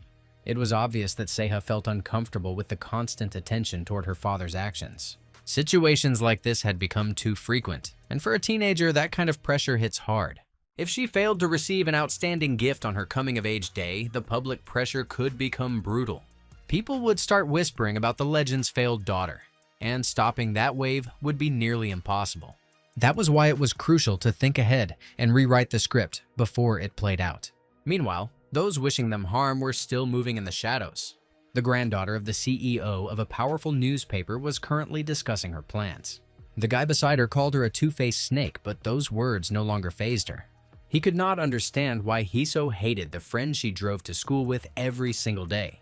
It all came down to constant comparisons, and for a rich heiress, that sting cut deeper than any insult. In her mind, if the world had never changed and Battle.net had never appeared, no one would even know Seaha's name. She was waiting for the birthday, hoping Seaha would receive a weak gift and become a laughingstock. Hiso reminded her ally that his help was necessary, since Seaha's uncle was powering up way too fast. It would be convenient if someone managed to take him down during one of the trials. The ally did not care about the god of war, but he agreed to honor the deal. This was the very man Seong had recently thought about while analyzing potential threats. His crimson aura radiated menace, and his predator's gaze made it clear that beating him would not be easy. They agreed that after defeating the god of war, the red aura fighter would claim Seaha as his reward. 14 hours remained until Seaha's birthday. She was offered an interview, but stubbornly refused, calling it pointless. Hiso kept pushing, using increasingly subtle psychological tactics. It was clear she understood manipulation and knew exactly where to apply pressure. At some point, Seaha could not take it anymore and stepped into the restroom to catch her breath and gather her thoughts. In moments like this, one look at Hiso's eyes made it obvious how deeply she despised her classmate and how sincerely she craved her downfall. She quickly steadied herself, reminding her own mind that the plan she crafted so carefully could no longer be ruined. Once the awakening happened, she would publish a headline-grabbing article and savor every second of her personal victory. Meanwhile, more than anything, she feared receiving a low-rank gift and failing the expectations pressing in from every direction. The irony was brutal. She had long suspected this outcome, yet hid that suspicion from everyone. Seaha had noticed for a while that her closest friend looked at her with barely concealed hatred. One day, she accidentally remained in the restroom and overheard classmates stepping in to talk behind her back. The conversation turned into pure venom, like a toxic group chat with zero moderation and no breaks. Hiso was practically choking on her own rage, repeating that she wanted to see Seaha fall straight into hell. She never realized Seaha was standing just steps away, hearing every single word. From then on, the fear of receiving a weak gift and becoming a target only grew stronger. Almost every day she found herself praying, hoping the gods would not let her fall face first into humiliation. Despite about 5 hours before the awakening, even her uncle began to show signs of tension. He knew how to mask emotions, but the constant glances at his watch betrayed him. At that very moment, his niece was already inside the gift chamber, waiting for fate to pass judgment. Seong had arranged in advance for Seaha to be guarded from every direction, allowing no outsiders near her. The guards assured him everything was under control and asked him not to worry. Just yet, there were concerns someone might attempt to infiltrate the awakening room and sabotage the ceremony. The government allocated additional personnel to protect Seaha and ease the rising tension. Only if the guard minutes dragged like hours as he kept checking his watch, unable to focus. In battles against monsters, he felt no fear, even when his own life hung by a thread. But he had already prepared a special present for her, hoping it might soften a possible blow. The waiting felt endless, though in reality only a few hours had passed. With 5 minutes left before the awakening, Seong noticed movement in the corridor. Their smiles looked forced and disturbingly out of place. The immediate question was how they even got inside, given the strict security. It seemed the publishing company's connections could unlock even the most restricted doors. Hiso declared she wanted an exclusive interview with her so-called best friend and was willing to break rules to get it. Seong coldly ordered her to turn around and leave, making it clear that after the awakening, Seaha would go straight home. Hiso understood she could not win by force against a player of his level. So she switched tactics, activating her acting skills and playing her final card. With an icy smile, she revealed she had an ace up her sleeve. A level 50 ally, ready to step in at any second, would easily crush someone barely approaching Silver League standards. And at the exact moment the awakening began, the situation spiraled out of control. Seaha collapsed to her knees, feeling her heart tighten painfully in her chest. The system assigned her a lowest rank gift, and tears instantly filled her eyes. Her uncle lunged forward to shield her, but the enemy's strike came too suddenly to fully block. It felt as if the past was about to repeat itself, tragedy rising again like a tidal wave. But instead of rushing to conclusions, all that remained was to hold one's breath and witness how this decisive moment would truly end. Honestly, no one even bothered to remember this guy's name, but the aura and crushing pressure around him screamed Golden League level without question. The blonde smirked and casually promised to take care of Seaha, claiming he would make her his little toy. That filthy creep did not realize he sealed his fate the second he spoke her name out loud. His first devastating strike failed, even though his entire plan relied on catching Seong off guard. Seong absorbed the blow calmly and instantly shifted into a ruthless counteroffensive. He did not care about the level gap. even though he knew full well a single strike would not finish someone like this. The blonde was famous for his stone-like skin, a defense that enchanted blades could barely scratch. The clash between the two titans intensified with every passing second, each hit heavier and more savage than the last. Hiso and her cameraman watched with near-sick excitement. This chaos was exactly what they had engineered. The fighters moved as if every second of combat earned them a bonus payout. After another destructive swing from the blonde, Jihon spotted the perfect opening. His uppercut launched the opponent skyward like SpaceX testing a rocket with zero safety checks. Footage like that would explode online, assuming the cameraman had the guts to post it. To amplify the advantage, Seong activated his spatial control technique. A spatial projection of his arm materialized, locking the opponent midair like a frozen glitch. His eyes flared crimson, making one thing clear: no one was walking away freely.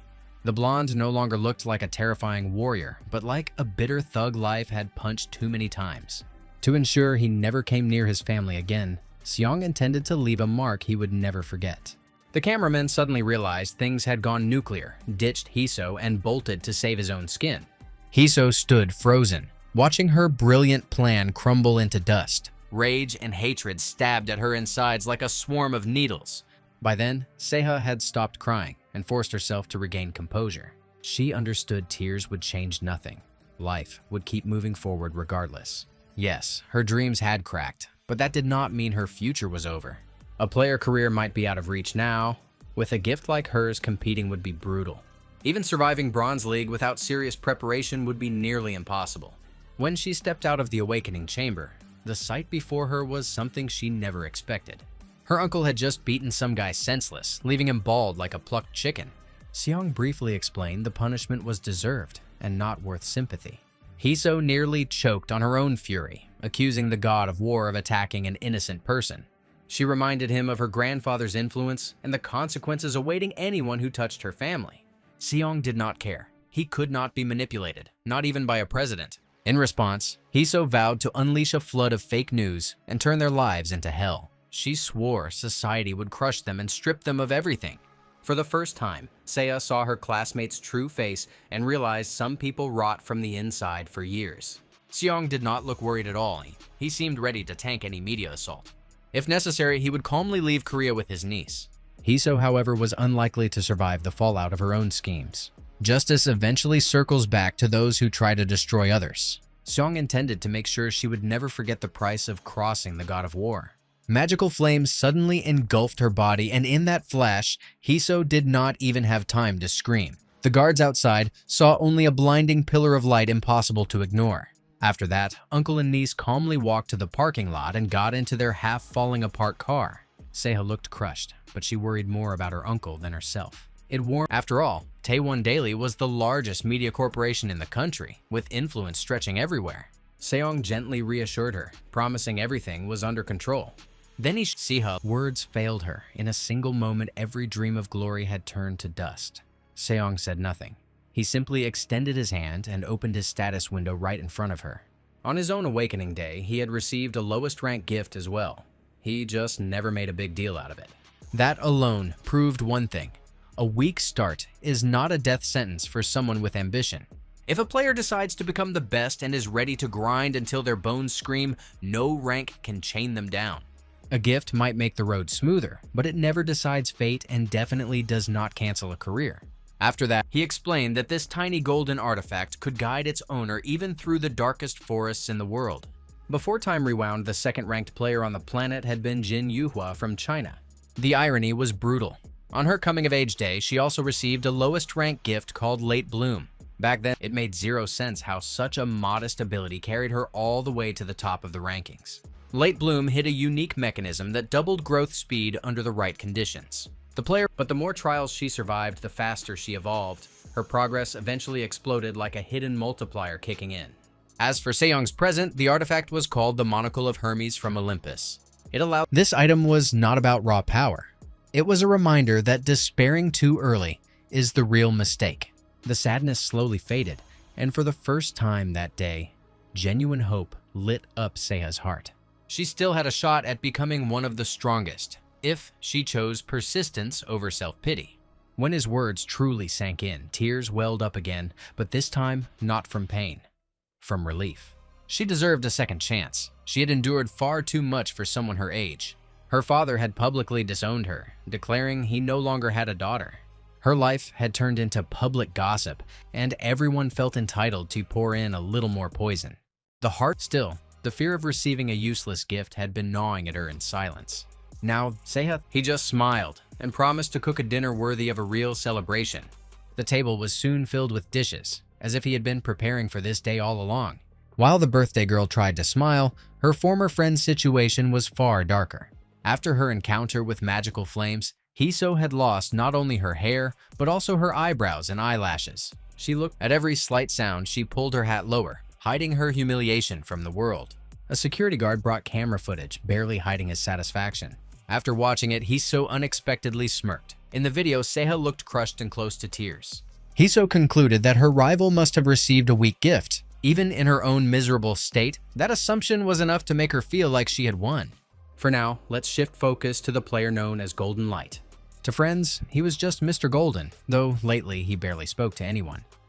At first, it felt like his world had collapsed. Then he set a new goal: become the manager of the God of War. He sent a message, unaware that Xiong was currently busy with far more important matters. Meanwhile, the main character dove back into the game, choosing another zombie purge.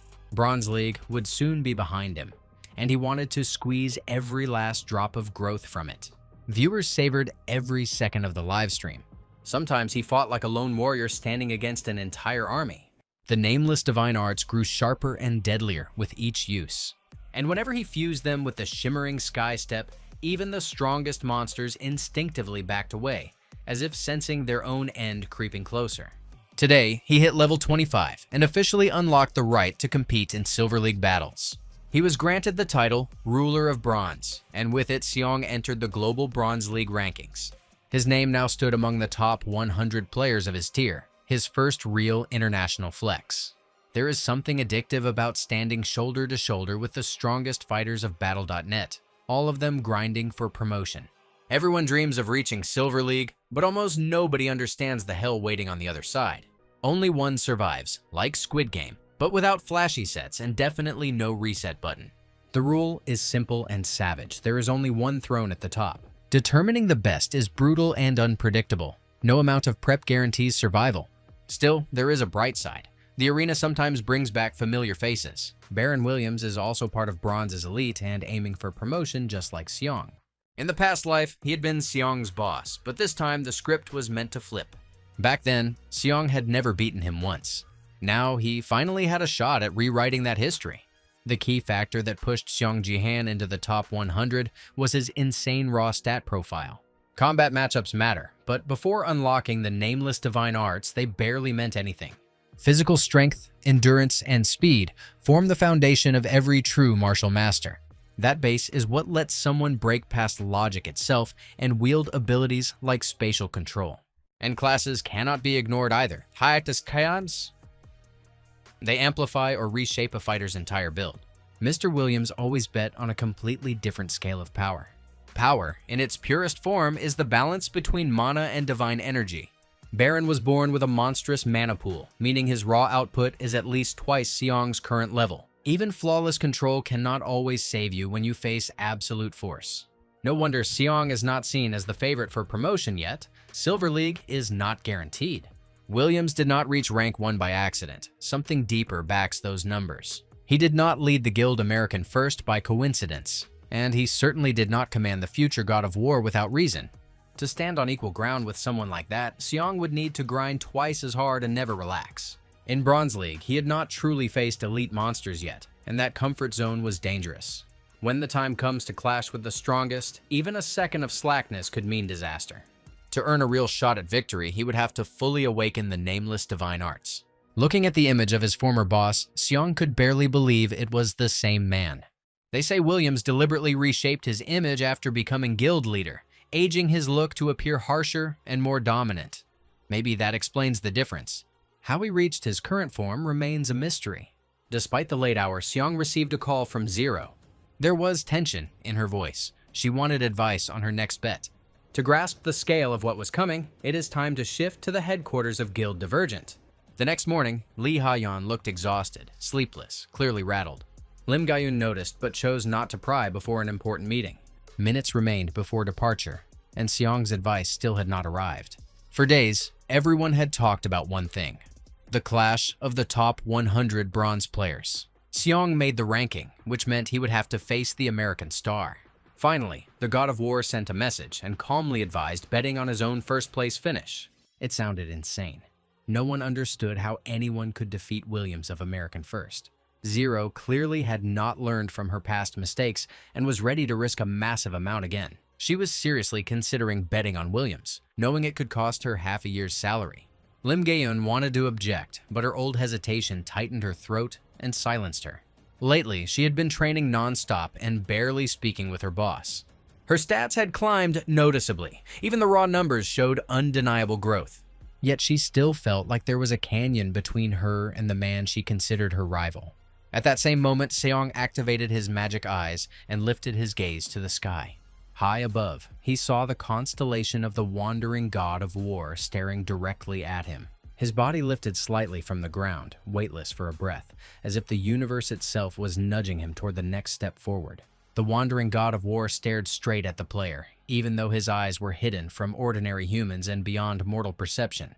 At last, the constellation acknowledged its successor and officially granted him the status of God of War, locking that decision into the system and declaring it before the higher observers. In his past life, that very recognition had pushed Seong to an entirely different tier and helped him survive Earth's destruction when half the world vanished in flames. Because of it, he fully unlocked the nameless divine arts and felt energy surge through his veins so densely it was like his blood had been replaced with raw power. Usually a constellation's patronage comes with heavy consequences and hidden strings attached, but this time, the wandering God of War demanded nothing in return. The moment the energy infusion began, space itself trembled, and everything suddenly veered off script.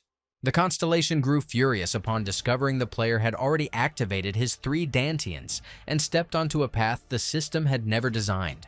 As wild as it sounded, the constellation seemed almost afraid for the first time. The god realized he was not controlling the vessel but merely fueling him, like a battery powering someone else's breakthrough. The inheritance of martial techniques was abruptly cut off, the flow of power snapped, and the God of War hastily retreated deep into the heavens. What should have been a destiny-shifting moment ended in an echoing void. It was a total failure, heavy, bitter, impossible to explain through logic or system rules. Seong bombarded himself with questions, replaying every detail, dissecting the moment to figure out where it all broke. Now he had no system gift, and officially lost the advantage he had relied on. Refusing to spiral, he forced himself to rest, then the next day went to pick up his niece from the academy. It was her final day, and she felt like a bird breaking free from a golden cage. The weight lifted from her shoulders. No more assignments, no more sharp stares, no more chasing expectations. Seaha felt reborn and was already looking ahead to a life where everything depended on her alone. After awakening, she chose to leave the academy, since she had only attended for the system gift. Awakened players usually walk away immediately, rushing to begin real preparation for Battle.net and true raids. Seong promised to train her personally, cutting down mistakes and making her path safer. Yet the main hero looked tense, less happy than usual despite her smile.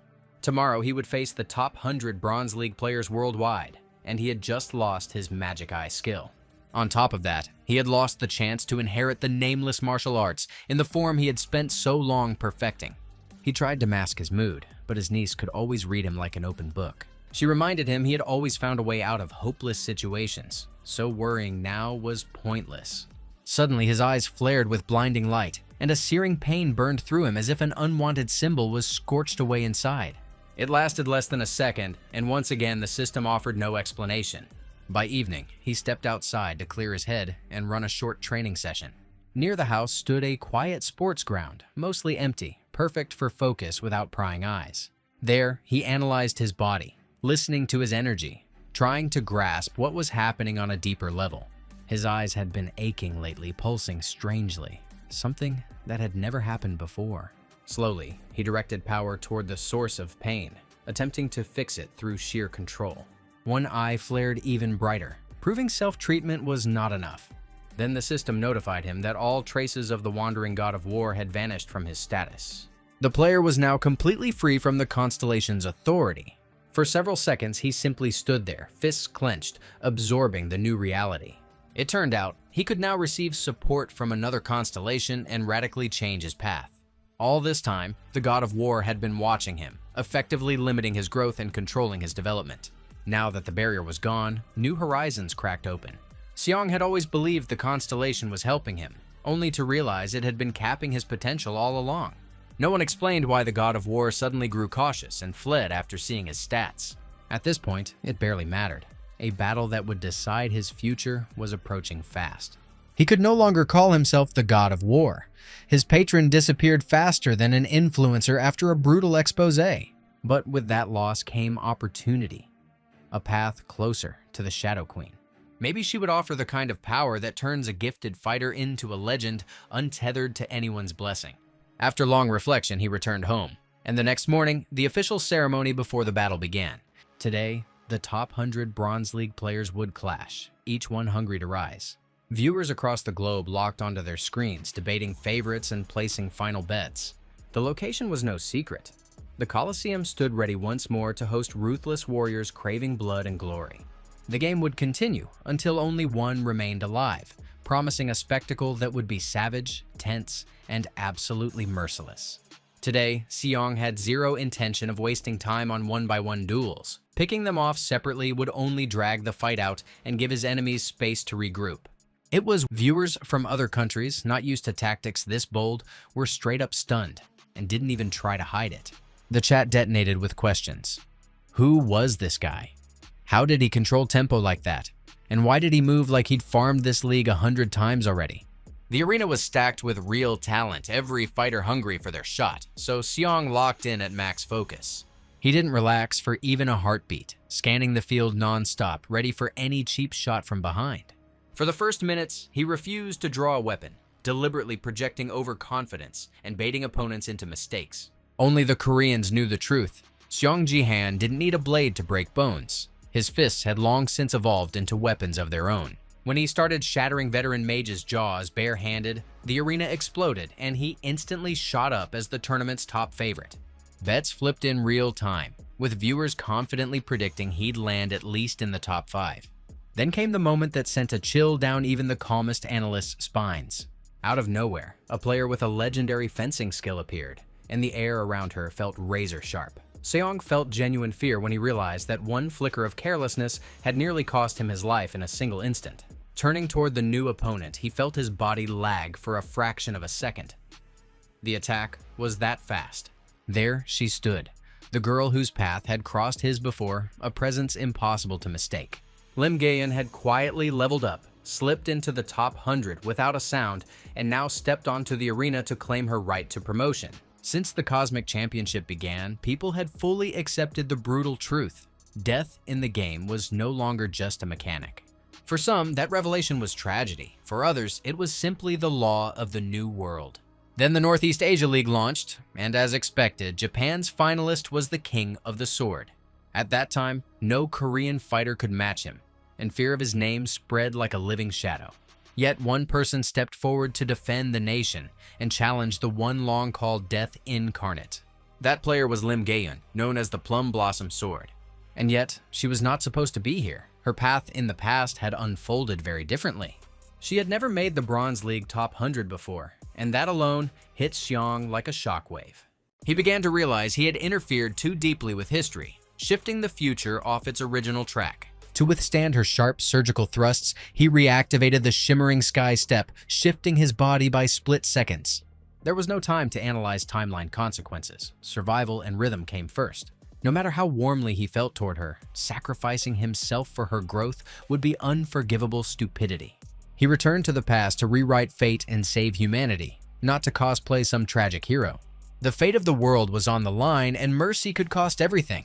If necessary, he would kill anyone who stood in his way. Still, watching Lim, he couldn't understand why her stats differed so drastically from the version he remembered. The Plum Blossom moved like a butterfly with a venomous sting, blending elegance and lethal precision. Defending against her thrusts grew harder by the second, and she had not even revealed her full arsenal. Instead of applying pressure, Seong was forced into defense, waiting patiently for the perfect counter window. What had happened during this time?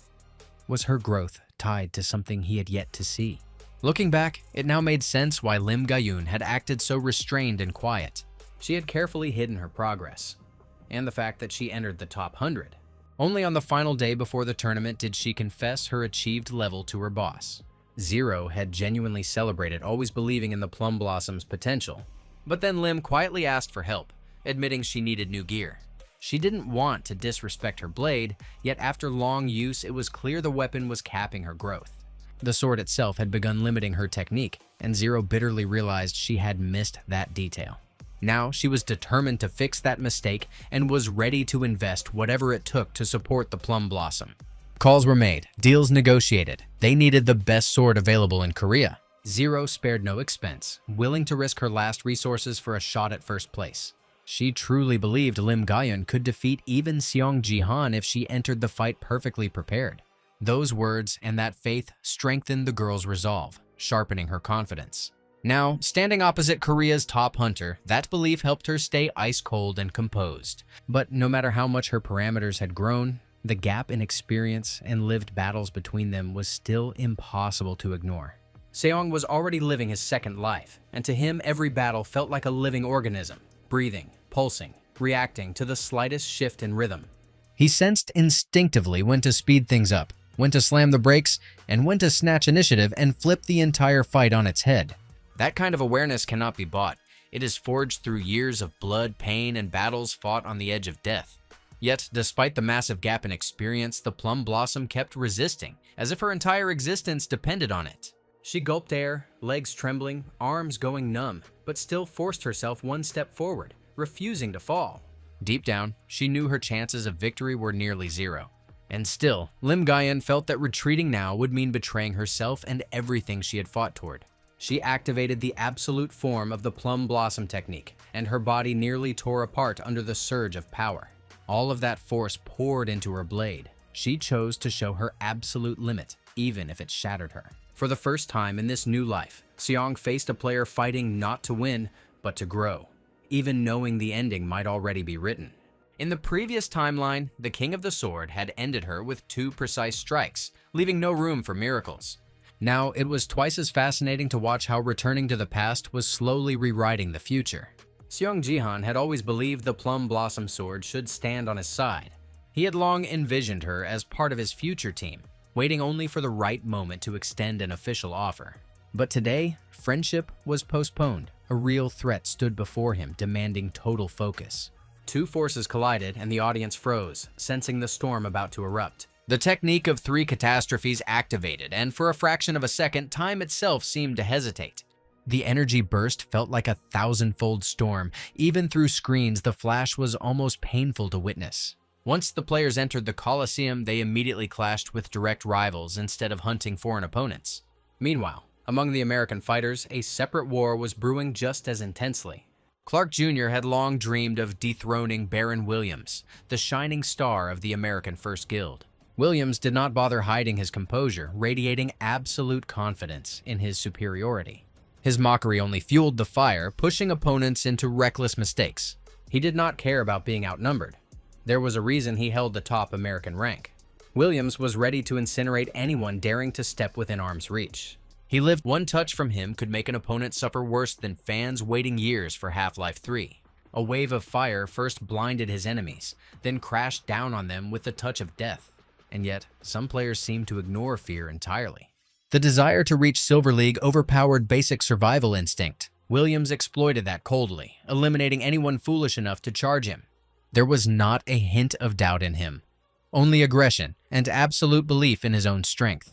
Even so, he could not ignore the surge of energy flaring dozens of meters away. Turning his head, he saw 2 fighters displaying power beyond Bronze League limits. It looked as if gods themselves had descended to give mortals a masterclass. And in that second, the ever-confident Williams felt the sting of fear. It had happened before. He had simply mastered hiding it behind a leader's mask. As the storm settled slightly, he stepped forward, choosing to play diplomat. Blood could be spilled any time. Conversation was rare on a battlefield. Americans had heard rumors of a new Korean star, but none imagined he would be this dangerous. Baron pretended he wanted dialogue, but the instant the distance closed, he launched a magical strike. He aimed to eliminate the competitor quickly, avoiding a drawn-out confrontation. Had he relied on cold logic, he would have realized fighters at this tier cannot be erased in one flash. The shimmering sky step saved Seong at the final heartbeat. All condensed energy surged straight into the Phoenix Spear. Sensing danger, Williams instantly lifted into the air with magic, refusing to take the strike head-on. After the Korean Titan clash, watching this international duel became even more nerve-wracking. Spectators frantically flipped their bets, unable to name a clear favorite. Everyone believed in their champion, but the rule remained brutal. Only one would survive. The American Seong struggled. Until now, his enemies had been martial artists and swordsmen. He was used to blades and fists, not mages capable of bending reality itself. Before him stood a man with truly absurd magical capacity. To win, Seong dug through memories of his past life, searching for hidden weaknesses in the American genius. In the former timeline, Baron Williams had always emerged victorious. Today, he intended to turn the Coliseum into a blazing wasteland with his own hands. It was clear he enjoyed the screams. That was why his face twisted when someone survived the attack. A burst of light pushed the flames back, gifting Korean fans a surge of hope. Seong automatically eliminated 4 opponents at once and felt his stats spike. That surge propelled him into first place, overtaking his main rival. He had not only survived through spatial technique, but also forced Williams to burn a massive chunk of energy. Drawing on past life experience, Seong narrowed the gap in magical level between them. That meant rage alone would not be enough for the American to win. Baron was surprised, but not for a second did he doubt his power. He intensified the pressure, unleashing everything. The fool failed to realize he was slowly fighting on Seong Jihon's terms. The protagonist deliberately drained him, allowing a crystal to quietly restore his own strength. Seong recalled his evening walk from the night before. He knew the Shadow Queen might hold the key to his next evolution, but first he had to secure promotion. He needed guaranteed victory, and the solution had been with him all along. He still possessed a crystal fragment obtained from a tower mission of extreme difficulty. Activating the artifact instantly boosted all his attributes by nearly 50%. From that moment on, there was no doubt. For Baron Williams, a long and painful night had just begun.